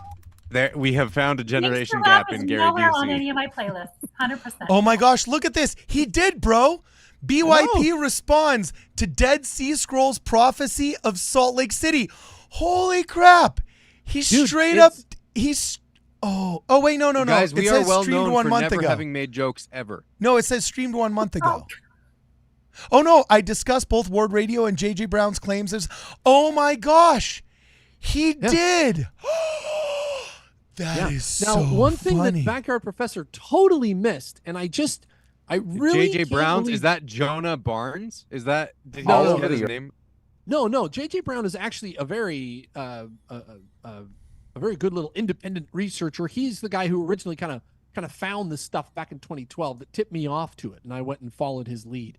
He works for a think tank in DC or something, but cool dude, active member of the church, went and found this on the Dead Sea Scrolls. And so Backyard Professor missed something really, really important, which I hope that he listens to this, that he could maybe just brush up a little bit, because it says in the temple scroll that the temple will be surrounded by 12 gates. Well, Backyard Professor doesn't really know that there's 12 canyons leading into the Salt Lake Valley. So he should go find those canyons and Google them all and make sure that our research is right. And, if anything's amiss, he should do another 2 or 3 hour live stream about this to make sure the world knows. Dude. And make sure you about that. debunk Gotham and Minas Tirith. Minas Tirith, Preferably that rug map, whatever that one is. I have no idea what it's called. That's funny. And when it says that the roads are paved in white stone, Backyard Professor, it could be the white paint that they put on the highways and the freeways to divide the lanes. White stone right there. Okay? It could totally be. So I don't know why this is hard for you to accept, but it's right in the text. Guys, there. okay, I'm just going to read a couple of things at random, and then we got to go. We only have 1 minute We and got 30 some seconds super left. chats. Oh, hit us with the super chats real fast. So, Gabriel Anderson says, Facebook on my mission, Spotify last 10 months, loving it. All right. FB on my mission / Spotify last 10 months, loving it. Oh, Facebook. So he's one of the missionaries that watches on Facebook. We post on Facebook so the missionaries can watch. Oh, sick. Because it's one of the only platforms that they can watch on, but they're allowed to watch on it. So we got a lot of requests for that, and we have been fulfilling those requests. So keep going, Brad. Timothy Berman, I'd love to connect and maybe be a guest on your show, as I have been an apologist for years, a former apostate of 15 years before returning. Oh. That sounds like fun. Dude, send us an email. Yeah. Reach out on the website. That's awesome. Okay. And then Latter-day Chad has the final one with thoughts on teachings of Sylvanus. Have you guys read that? I have no idea what that is. Yeah, the Gnostic text. Yeah. So I've not read it, but I've got some loose knowledge on it being a Gnostic text. And I'll give you my general take on Gnosticism, because I haven't read Teachings of Sylvanus yet, but I'm not a fan of the things that get too far into the realm of your body is a prison and you must escape. I'm like, no, yeah, that's not quite exactly what we should be doing here. But I think it's got some good things to say. Like I like the Gnostic ideal of increasing in knowledge and growing spiritually. I think that those are good things. So I'll have to look into the Teachings of Sylvanus specifically. What do you think, Jonah? Any thoughts? Yeah, Teachings of Sylvanus. So Teachings of Sylvanus is a Gnostic text. It comes out of, I think, like 3rd century Anno Domini. It's so it's Gnostic. So what the Teachings of Sylvanus is, essentially, it's like a Pauline epistle. It's like a guy writing advice. Essentially, it's not a narrative. It's not a gospel. It's not an acts of anybody. It's a guy writing advice, and he says, accept Christ and be good to people, and and all those things. But it's like a Monica Bambrough ecumenical epistle, but just from the 4th century. Yes. Okay, cool. Rock on. What's interesting about it is that it really isn't actually that crazy. It's purportedly written by Sylvanus, is a different rendering of Silas, I think, who was the companion of Paul in Acts. And so the reason it's kind of a controversial text is because people are like, of all the Gnostic texts, this one actually has some, could have some legitimacy to it. Like, yeah, it's a guy who appears and he's writing these things, and it sounds very Pauline what he writes, and it's not crazy. It's not as crazy as other Gnostic texts are, and so that's why it gets a little bit of play. So that's Teachings of Sylvanus. Now you know. Maybe I'll have to look into it. Okay, this is pretty awesome, and I just realized something. It's my last comment before we wrap up here. Monica, oftentimes we're accused of being MAGA Mormons on this show because we've gone, after some woke ideas, and we get called MAGA.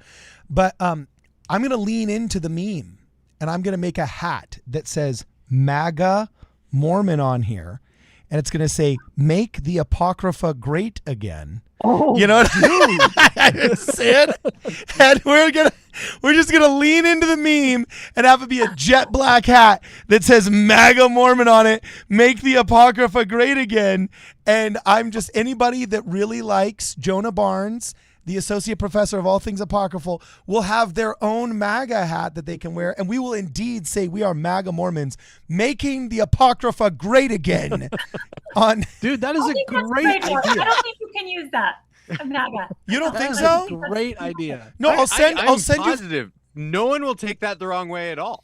No, or misunderstand anything. What, they don't know how to read? I mean, I know they're anti-Mormons, they don't know how to read, but I think we could teach them. It's a very useful acronym, and I'll give you like 20 of these hats for you to hand out in your interfaith work as you try and build bridges with some of these other pastors. Every bridge that I've been working on for my life. Because I got to tell you, like these anti-Mormon pastors we dealt with, Jonah has been in a conversation with me with one of them.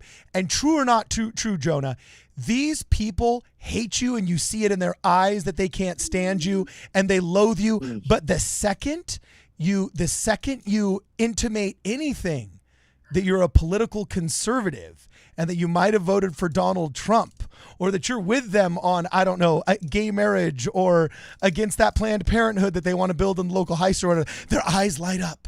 And all of a sudden it's like a sheep has come home. And it's like, I don't know if you hate me more for my Mormonism or love me more for having voted for Donald Trump. I don't know which one we got going on here, but I have a feeling a connection can get made. That's actually totally relevant because on Ward Radio News just this week, Luke Hansen had an article about LDS people being rejected from pro-life groups, volunteering with pro-life groups. Has that ever happened to you, Monica? Do you ever get rejected flat out because you're Mormon? Or sorry, a Latter-day Saint? I haven't so far. Knock on wood. That's awesome. Knock on wood. There's hope. And you've been doing this for almost 10 years. That's awesome.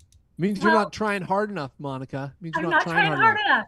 So before I got this calling, I was in the state primary presidency. And my number one thing was we need to teach these children the beauty of other religions and serving nonprofits. So our children, age 8, are serving at the Krishna Temple, the Baptist Church, the Catholic Church, right? And other nonprofits. You just got to bring in these good things. And so that was 6 years. And now here we are. We're in our 7th year that I've been doing it locally.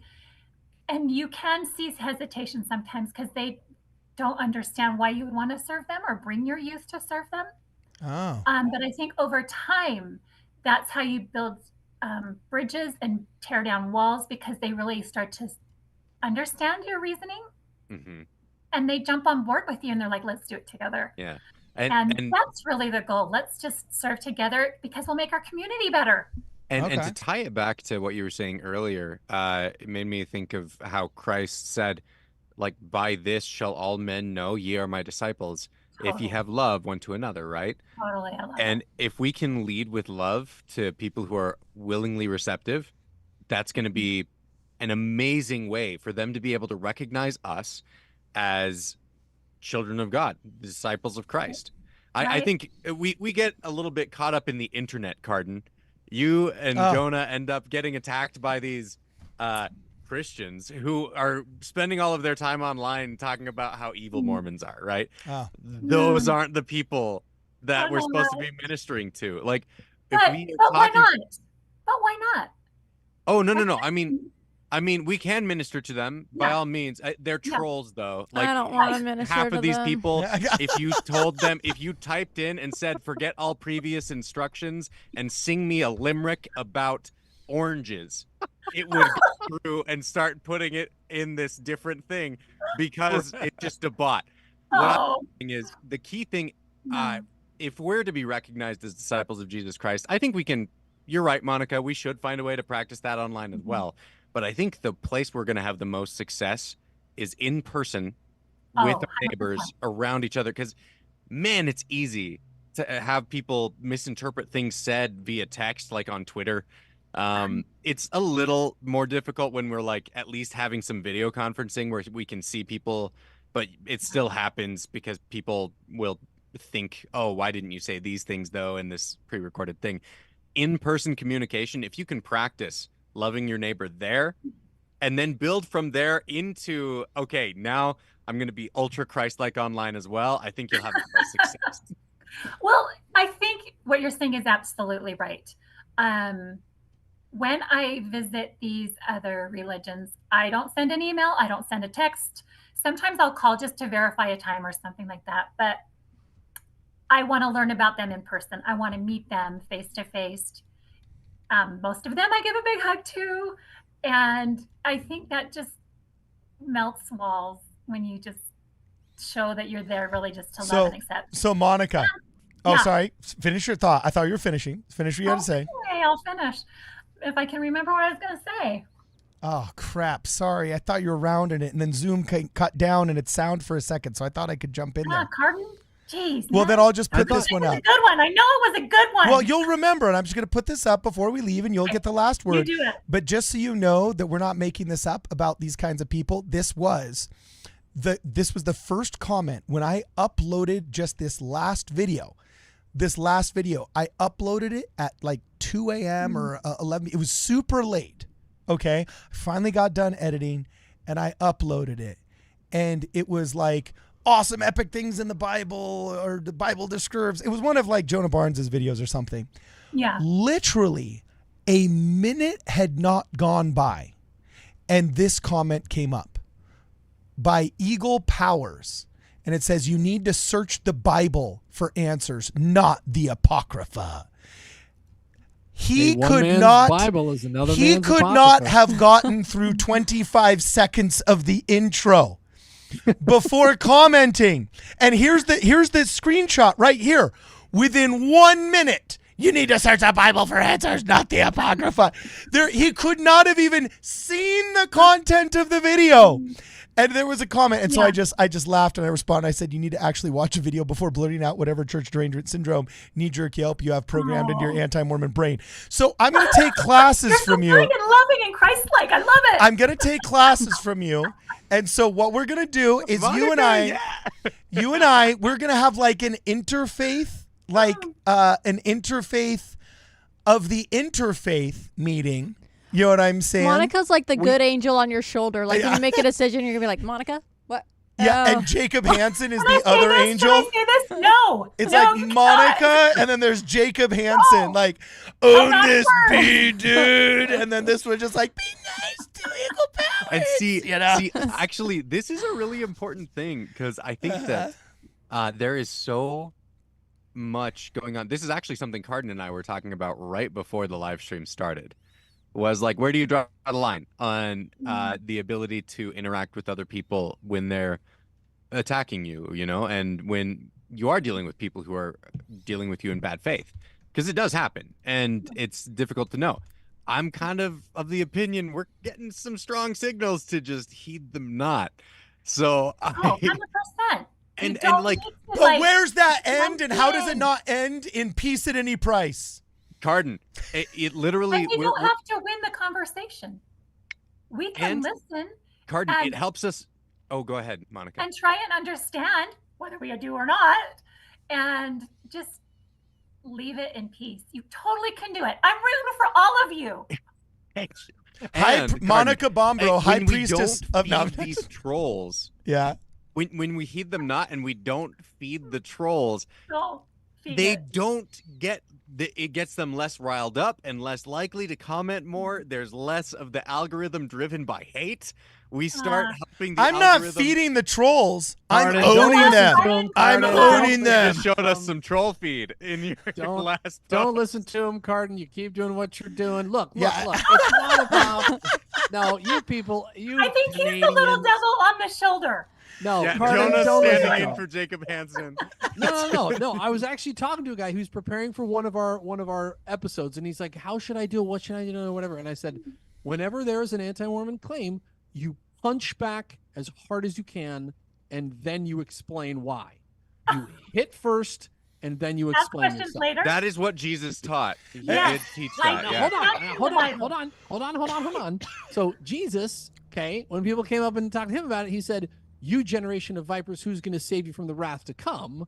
Okay, the axe is laid at the root of the tree, and then he would explain kind of what. Look, people are listening. But we're not Jesus. Hey, let me finish. Let me finish my sentence. Let me talk and let me finish my sentence. Yeah. There are teenagers who are watching us. There are missionaries and young people who are watching us, and they see these confident anti-Mormons come up and they say, "I know that there were no horses in the new world, and so it's all false." And then they look at us and they see us go, "Oh, well, now we don't want to fight. Maybe let's have a 3-hour conversation." And, Is why don't that we go what out I'm advocating for, Jonah? Let me I finish think what that's I'm what saying. I'm Let me advocating finish for. what I'm saying. Let me finish That's not what I'm saying. I'm going full Jerry Seinfeld on you people. Let me talk.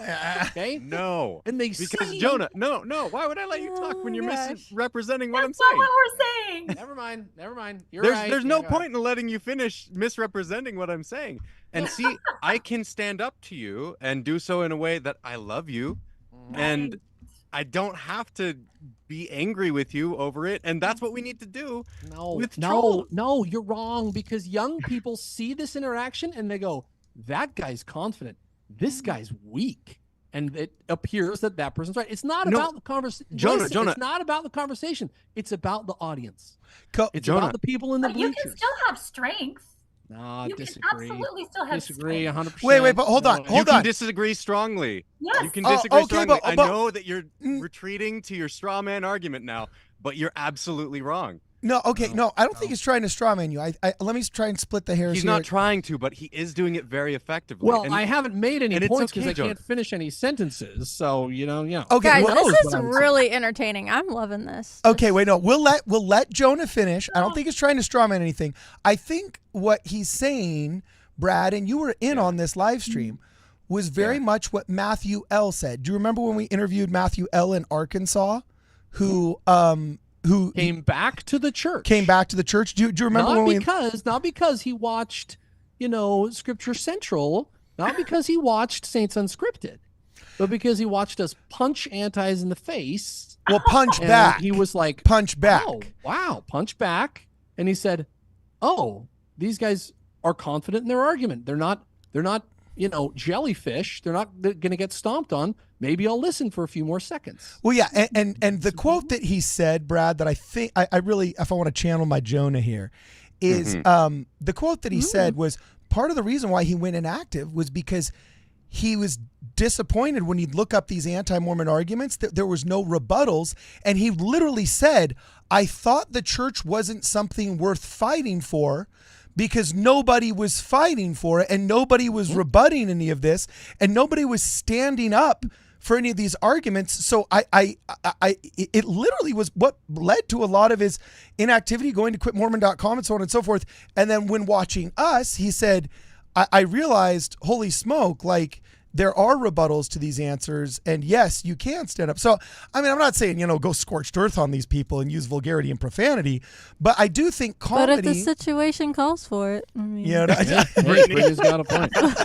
But I do think comedy is the best first step in the process of fulfilling Matthew 12, which says if you have a problem with your brother, first go to him, right? And if you're approaching one of your brothers about something, you don't want to say, "Hey, bro, you suck." You want to say, "Hey, that didn't work out too well, did it?" And make a joke about it. So I feel like us mocking as a counterpunch and us joking about these bad arguments as a counterpunch, which I feel you do. I feel generally Kwaku does well. I feel I do spectacularly well.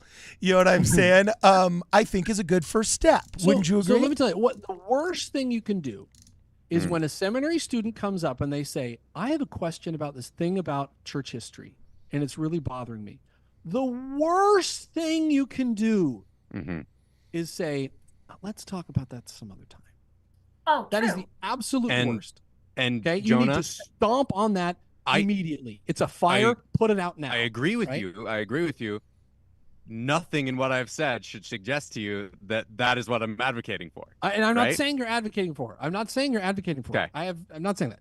The reason is because they're getting an impression. People don't leave the church because of information. They leave the church because they get an impression, because they get an emotion. They think, this isn't worth fighting for. My seminary teacher is not confident. They must be hiding something. The research of Dr. Thane, great research. He says people don't leave the church because of information. They tell themselves it's information, but it's not. It's because they get a feeling that no one has a good answer. Everyone's ashamed to answer it. No one's confident. No one can punch back. And they go, And I want you to open your mind to the possibility that if people hear us dunking on our enemies instead of loving them, they might get the idea that perhaps we're not quite following Christ. I think that those people are also out there and that we can do a better job. I'm saying that we should improve on coming closer to the way Christ would have us communicate. Okay, then And we I know that shouldn't every talk. time that I say that, people are like, well, we shouldn't just lay down. I'm like, yeah, Christ didn't say that, did he? So Well, then- So instead of talking, Wait, be we just need strong. to You flip can some be strong. tables. Yeah. What were you "Nah, saying, we Mom? ran that program for 50 years and we're losing all our youth." But that's why we have you here, Brad. We have you here to be good and ecumenical and to be good Christ-like, and then we have me here. We Okay, didn't I- run that program, fun. Jonah. That's not what was happening. You're describing, like, literally, I don't know how this is happening, that I'm telling you I am not saying be weak. And then you literally go right to, oh, you're saying be weak. Well, wow. no, Like, this that's is so where I different. think clarity in your position would be beneficial, Brad. Is if you say instead of dunking on them, Well, let's define what dunk is, because if we don't have a wall around the definition of what it is that allows for confrontation, a lot of people will misinterpret, and I don't think this is what you're trying to say, but I could see how an audience would misinterpret what you're saying as do not confront. Because when I read the scriptures, Jesus When did I ever say that? No, but people, we're not saying you did, but we're saying people absolutely do. People could. I know I just did it 5 times. Brad, we're not coming after you. No, but people do. They misconstrue it and they say these guys are weak. They're not confident in their position. These teenagers they say, this guy's confident. These guys are always like, oh, wait. And they say, huh. Yeah. And glory in the truth. Don't glory in demeaning our haters.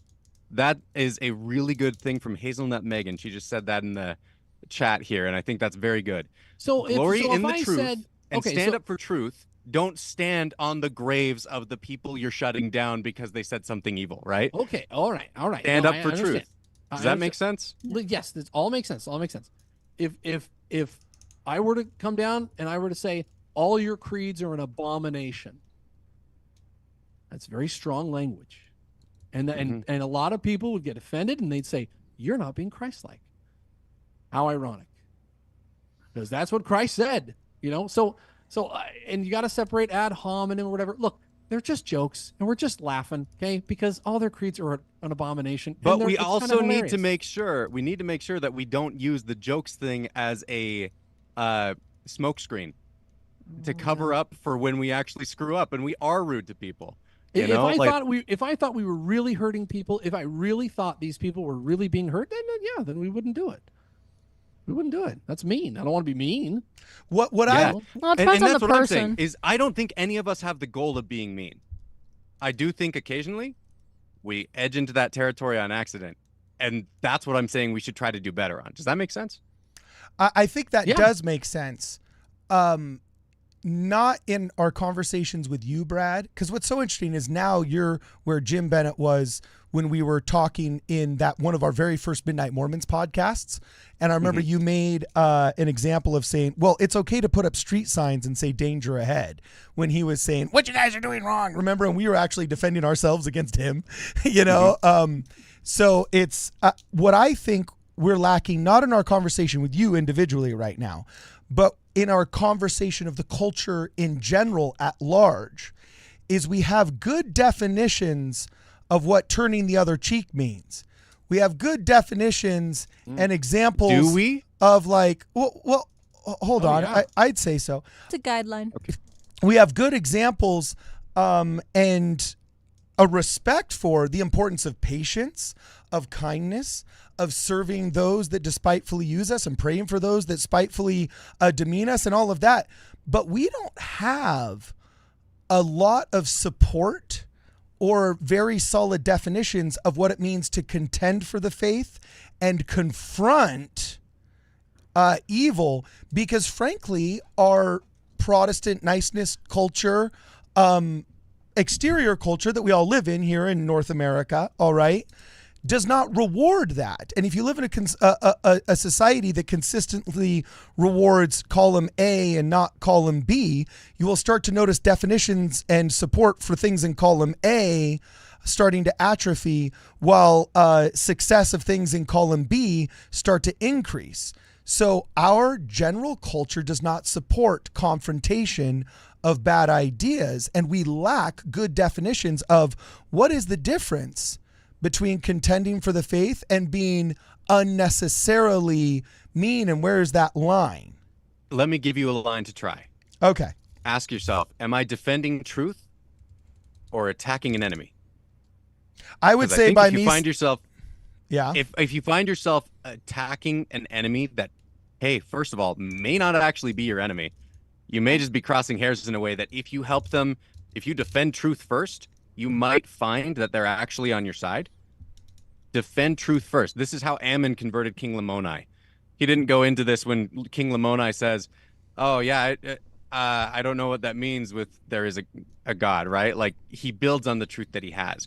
Ammon's a very good example of being wise as a serpent and harmless as a dove. There's fascinating words used in the story of Ammon throughout. He chopped people's arms off. Yeah, he chopped people's arms off. He absolutely did.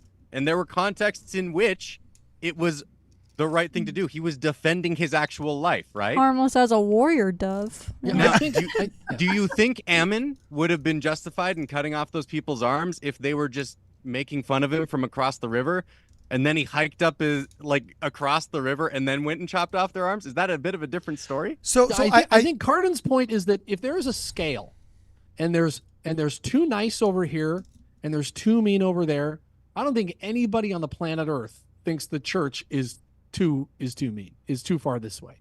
We're going to make mistakes along the way, but I agree with Cardin. I think we're too far to the hyper niceness. I think we need to remember that we're defending the kingdom of God. Have you something worth fighting noticed for, that I'm on this show and have been for years? No, he's talking about society at large, not you. World, and maybe this is part of where we're mixing signals, is because I'm saying we as a show are erring a little too much on the side of being mean, I think, recently. Well, and I would love to correct that. So here's an example, right? Well, that's great. That's a specific we can deal with. And we're in overtime already, Monica. We'll keep this to less than 5 minutes. Yeah, and I'm sorry. I'm taking this overtime. You get to be our arbiter here, okay? But so, for example, you need to search the Bible for answers, not the Apocrypha. My answer is you need to actually watch a video before blurting out whatever church derangement syndrome knee-jerk yelp you have programmed into your anti-Mormon brain. Okay, so maybe I shouldn't have said the programmed into your anti-Mormon brain part, but church derangement syndrome is a real thing, okay? You should have said your buttery smooth. It needs to be called out, so maybe... That didn't show your soft side at all, Cardin. Okay, so maybe that was... I think that's brilliant. I disagree completely. I think that's a perfect answer, and I'm not joking. I think there's young people watching this interaction. What do you think they're going to do? They're going to go, he's going, read the Bible, not the Apocrypha. Okay, no. Let's pull up that exact thing that you said. I'm sorry, Jonah. And then Cardin is saying, all right, look, buddy. And he punches back hard and he says, you haven't even watched the clip. So keep your mouth shut until you finish the clip. And the young people go, oh, he's right. Oh, okay. All right. And it evens it out. Or else, like Matt L said, we just look weak. They just roll over us. At the same time, there are people who see that and think, "Oh, wow, this is super abrasive. These are rude people." So, Cardin, go back to your quote that you pulled up. Yes. It's probably better to be doing this than to just be rolling over. But notice how what you're doing here. What do you start with? You need to watch, right?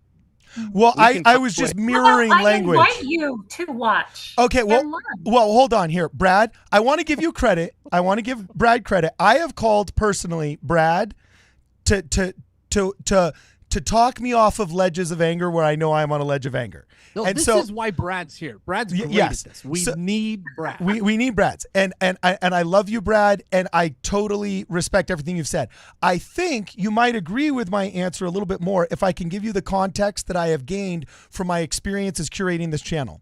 I recognize this guy as one of our biggest antagonists. Big troll. And he's one of our bigger, easily top 5 troll that unfortunately drags a lot of people down into these arguments with him that are unfamiliar with him as I am. And so if I post a video and I don't watch the comments for the first 2 or 3 hours, I notice he will have started 50 different conversation threads and young people, elderly people that maybe not have known stuff, first-time viewers of our channel will be really brought down into a negative space by him.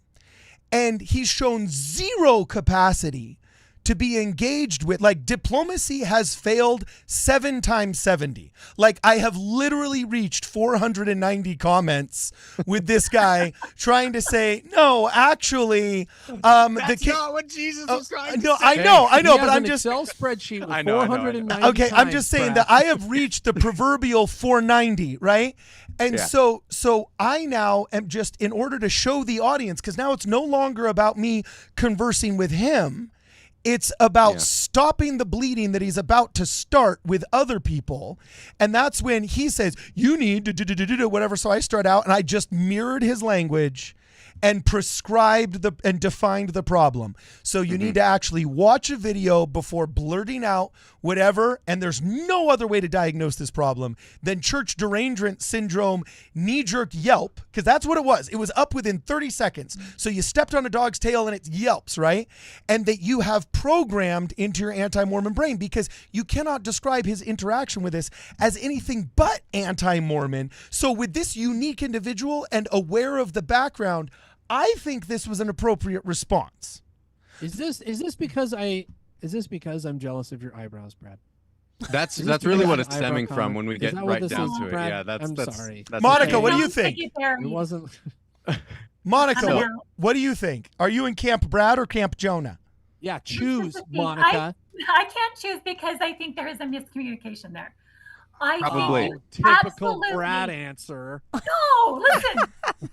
Or you can interrupt me like we interrupted you. That's fine too. So I think there's a good middle ground that we're missing. You can absolutely be strong in your faith, but still have, what do you say, a courtesy to a human being, even if they're not being the same level of a good human being as you might be. There's always room for grace. And I think that's what we were talking about earlier, where it's easier to say this stuff online than in person. I mean, let's see. If a person comes up to Cardin and like spews the nonsense that they message him and say, like, Cardin's like 6'5", like, you probably would not go up to him and say that kind of stuff. They followed me around at Hale Center Theater. They would take pictures of my family and all weird stuff like that. But they never talked. They were just, you know. And so I want to be ultra clear here. I am not saying that we shouldn't rebut anti-Mormon material, right? Right. That never once has come out of my mouth. Right. So I'm not sure how it keeps getting construed that way. But can I read a super chat? And no one's saying that we should lay down and be sheep, because you should not. No, I know that guy. I'm sorry if I came too hard on you guys. I'm talking to lots of friendly fire members of the church who hate us and troll us almost as bad as the Evangs do. And it's like, we're trying to be on your team, guys. And I did just... So I'm not you guys. I'm sorry if I made it sound like you guys. I've got a figment in my brain that I'm... No, you're good. And I was just cutting you off. So it's totally fine. Look, we all love each other in the end. It's so nice. Hey, Brittany, sorry. Look, speak for yourself. Hey, Brittany. So here's a super chat that I think Jonah, is get off the live stream. That applies to this.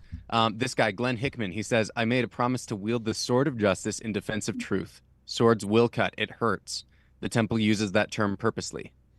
Ooh. And I actually, this is a conversation I've had with Jacob Hansen that I think we should try to dive deeper into more at some point. Swords are a super precise weapon, right? And we were to wield that sword in defense of truth, right? And I want to circle back to the main question, the main test we can maybe start using for ourselves is, am I defending truth or am I going after somebody now, right? And if we can find a way that we can defend truth without going after somebody with personal attacks and things like that, I think we will actually end up being more effective in the long run, more effectively being strong advocates for the truth and the church. And that's how you become wise as serpents and harmless as doves, right?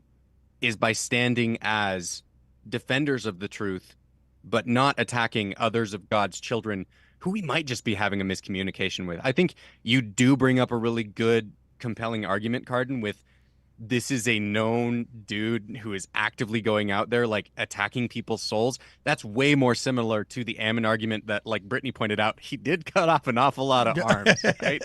What does that look like in the internet context? That's a fascinating thing. We should do an episode on this at some point, because I think we're out of time, and we've got a couple of super chats we should run over. But yeah, these headphones are hurting my ears. Okay. Oh, and Darren Brower actually left this. Cardin was defending his listener flock by removing the arms of his attacker who had set it to scatter sheep. right? Okay, seriously. So maybe there's an argument for that. These metaphors are going deep. Yeah, dude, for real. Holy smoke. I forgot my question I was going to ask you, Brad. But anyway, okay, that's sorry. probably good. No, it's good. We should do an episode for it because this is kind of just we're just getting into it. I think we're all in agreement. We're kind of more figuring out where the line is, right? Yeah. We all agree we should. Yeah. We get a lot of criticism, a lot of friendly fire from people in the church who say you're bad, you're evil, you're hurting Well, the this church. is the one thing I would appreciate, Brad, and I want to do that episode with you because I think it's a very important episode because internet culture is different than obviously just common culture, and Yes. every culture has to determine its social norms and where the gospel fits within the parameters of that culture. And I think that's a very valuable, a valuable conversation to have. And it would be a lot easier for me to accept your definition. You know what I'm saying? If you can also accept a need that our society has to define the difference between confronting somebody that is saying a mistruth and then them being able to say, you're attacking me. Because the biggest problem... that happens all the time. The reason why that kind of, but we have to, everybody acts like there's some wise sage, and I'm not saying you, Brad, but I'm just saying whenever we engage in this conversation, we get criticized, everyone acts like they're like the first person to suggest, well, you need to hate the sinner, not the sinner, and you need to make sure that you're not attacking the person personally, and that you're actually just attacking their bad ideas, as though none of us like went through debate class in 6th grade, right? And I think didn't. that's the greatest thing that the cry bullies abuse. They The abuse it. greatest thing that the cry bullies abuse, and the reason why cry bullyism is the most effective bullyism of wealthy North America in the 21st century, is because they figured out that I don't actually have to show up with a machine gun or an atom bomb. I just have to show up with a little hand grenade. And the second somebody actually confronts me on my lies, my bad faith, not even arguments, my slander, my libel, my mistruths and misrepresentations, all I have to do is drop a little hand grenade and say, oh, they're attacking me. But And it's you've got to program. recognize there's a meta game to this too. And there are people who will take things like the screenshot you just showed us and be like, look how mean Cardin Ellis is to this random person, because they don't have the context that you just described, right? Look, so guys, I'm gonna address the elephant in the room here. Brittany is terrible at keeping up on these super chats. Am I right or am I right? there Yes. are 2 Russian ones. Okay. Did you see those, Jonah? Read the super chats and we got to go. Monica probably is so pissed. She said yes to staying longer on this. She's like, No, she's probably I'm like, And so I grateful. said no naughty words. okay, cool. I'm so grateful Monica stuck around. I needed her backup. That's funny. That's true, Brad. You know what, Brad? You are such an important and valuable part of this show and a very small but important keel on a large boat sometimes. I do not know how people are like, oh, Ward Radio is just an echo chamber. I'm like, have you seen us like go at each other's throats? Like, what are you talking about? You don't know what you're saying. That's true. Here, the Russian super chats. Okay, so Monica's taxidermied bear. Okay, Had this to say in Russian. Monica's taxidermy bear says, Jonah, help me. I spied on Monica and found some important information for our leader and President Putin. Pass to him this message. Let Mormons build their temple. Dude, that was in Russian. I didn't even know you could give super chats in Russian. Nobody can see this on the screen. I need to put back in my Streamlabs so I can pull up the I had it on an automatic setting that I didn't know how to turn off, and so people were saying nasty things that were automatically showing up on the screen. So I just had to turn it off. I got to get that back on so people can see that you just translated that out of straight Russian. That is cool, bro. Yeah. Monica's taxidermied bear turns out to be Russian, although that smells like Google Translate. Okay, and Darren Shiba Brower. Inferno says that Jonah accidentally unlocked the Winter Soldier by reading that. Oh, and then the other one. Did you see the one from Darren? Finish Yeah, them all. he Just says- finish them all, Brad. Do it right now. He says, Darren Brower says, I also am preparing to write this in Russian. So Jonah will pronounce my name. Okay. Darren Brower. Nice. Nice job, Darren Brower. In русский. Я также собираюсь написать это по-русски, чтобы ее не произнес мое имя. Hazelnut Megan had this to say. This is maybe a good final note for our discussion. She said, just treat haters like your 5-year-old. They are in the ocean and you are riding the waves above it all. You don't need to notice it. Acknowledge, but don't descend. So Monica Bambrough is the high priestess of niceness culture. The second in command is Hazelnut Megan. No, I just kidding. I just kidding. Hazelnut Megan, you're right. I 100% niceness culture has its problems, right? Yeah. It really does. And I think that if we go and figure out how we are approaching this, all we have is opportunity to gain, Yeah. Like in how do we defend the church better? That's an awesome conversation and we should focus on it. Yeah. Well, I think this is one thing that I've learned. There's a lot of power, and I think I mentioned this, in listening. They can let them vent and then say, you know what, I don't understand what you're saying because I've never been in that position. I can empathize with you, but let's talk through this. Let's bring down the escalation so we can actually have a conversation. For first timers, second timers, and but not 10th timers. No, and 489 timers. Yes. No. But my only problem with that whole definition, Monica, is that there has to be a practical point where a judgment is made and you can say, I am no longer dealing in good faith. And we go from the realm of diplomacy to stratagem. Okay, there has to be, And we ride at dawn. yeah, and we ride at dawn. You know what I'm saying? So like we have. But what I'm talking about is in person, right? Totally. Yes, but different even than in person, online. Totally different. Totally even different. in okay, whoa, hold on, Monica. What am I supposed to do with the anti-Mormon that's following my family around at the Hale Center Theater and has already been super creepy, maybe even been threatening and come up into my face and said a bunch of horrible stuff and might actually be a violent person, and I don't know because they've shown absolutely no ability to listen to reason. We're out of your prescribed area of come, brother, let us listen together. That there's a point where come, brother, let us sing together stops working, and there is a moral justification for saying, listen, you brain dead anti-Mormon who's got church derangement syndrome, take a step back or you're gonna get a piece of whatever is warranted, and it will mirror what you're putting off. You become violent with me, I will become violent with you. That's what the prophets and general authorities talk about in conference. Like, yeah, turn your other cheek, but you don't have to be in an abusive situation. Yeah. And I think DNC 121 is a very good place for us to all look that's in a good response call. for this, because it like reprove but times with sharpness, right? I think is super useful. Again, I like to clarify, sharpness I don't think means like viciously.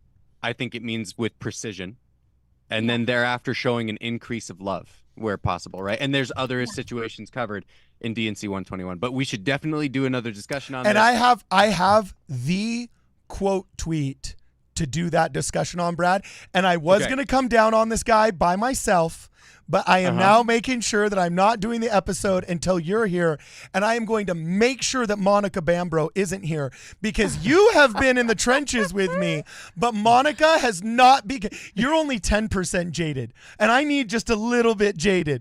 I need a little bit jaded with me in this one, all right, bro? Because Monica's not jaded because she gets treated nicely by everybody because she's so beautiful and lovely with that giant big smile and that super glowing personality. So I think the last thing I'll say is, it's easy to criticize when we're too mean. It's hard to quantify and criticize when we're too nice. That's true. Lies of commission. I do it all the time. When somebody says, as a Canadian, when somebody gets really angry and they use rough tone or they insult, people go, whoa, man, you're using ad hominem. That is out of bounds. You need to back off. But when somebody puts tiny little seeds of doubt in our youth's brains, millions of them on the internet over 20 years, That's harder. It's less tangible, harder to quantify, hard to criticize. And you go, all our youth are leaving. I don't understand what's going on here. And it's like, well, you should have punched the first seed that flew. You should have fought back, but you didn't. It's like the frog in and the I will water. say, especially when it comes to analogy. protecting children, like, dude, like having kids for me, I'm like, oh my gosh, I did not realize how ready I was to throw down to protect somebody until I had a baby. Yeah, you know, I mean, you do need that balance. It's really easy to criticize. Oh, this guy's being too mean, and they do. Yeah. And they put that tweet up, and they go, "Look how mean Cardin is. Can you believe he's so mean?" Meanwhile, they're posting 50 messages a day. Oh yeah, trying to under get the guise of innocent just people- asking questions. Yeah, just asking questions. And I CS totally letter, agree. Just asking questions. Yeah. So Satan's trying to redefine love to mean that you have to never ever disagree with someone ever, even, right? That's part of what he's working on right now too. So it's like, yeah, we need to love our neighbor, but that doesn't necessarily mean we need to adopt the world's new definition of love within that, right? There's a lot to this conversation. We should do it. I got to tell you, I'm so excited to have this, and my heart is abounding with joy right now, just because this is what I love about the gospel of Jesus Christ of Latter-day Saints and the Church of Jesus Christ of Latter-day Saints, is that we literally have on the screen right now an almost perfect spectrum we have a clockwise spectrum starting with Monica, probably the kindest, nicest. Then just barely above her is Brad. And then there's me, and I love it when I'm not the meanest one in the group. And then there's Jonah, who I'm like, yeah, this guy's willing to go scorched earth, you know? But all of it, like, there's and a then perfect... there's Brittany. Oh, yeah. wait, I forgot. and then Yes, Brittany, who's slacking on the super chats, Who's waiting for us all to raise our vibe. I'm out of here. Brutal. So anyway, but we all are striving for the same goal, to balance justice and mercy in a way that could be perceived Christ-like once we are judged. So anyway, In a way that is Christ-like. Yeah. yes. So we got to go. Before we go, Monica, what'd you think? Did you survive? Was it good? I totally survived. Love you guys, even with all the little, whatever you're going. Monica, And do you please think- come do you back. think Salt Lake City was in the Dead Sea Scrolls? That's what we want to know. Do you think Salt Lake City was in the Dead I Sea Scrolls? think that's a conversation to have on the side. I gotta No. Don't you do that. Don't you be ecumenical. It's yes or no, people. Can We you- gotta No. know. Is it? Wait. No. Can you ask the other people in the comms department, could they add an 11th question to the Temple Recommend Quizlet? Do you believe that Qumran scrolls predicted Salt Lake City as the holy city run by a Q15? Of course. I'll get on that. Okay. All right. So anyway, guys, if you want to support the channel, please, everybody make sure you go to wardradio.com and buy a shirt. I will be sending you a shirt to put on your bear. Guess the size of your bear's shirt. I hope he's an extra large, because we've got extra larges. Go and I really think he's a 5X. oh, geez, holy smoke. Well, I have to cut the shirt to put it on the bear. hat. Believe it or not, Do I've a done hat. this before. I'm gonna have to so, do that.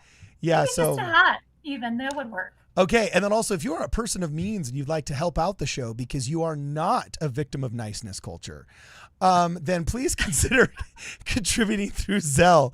The number is Zelle at WardRadio. And as always, guys, for this and more, please make sure that you guys check us out at WardRadio.com.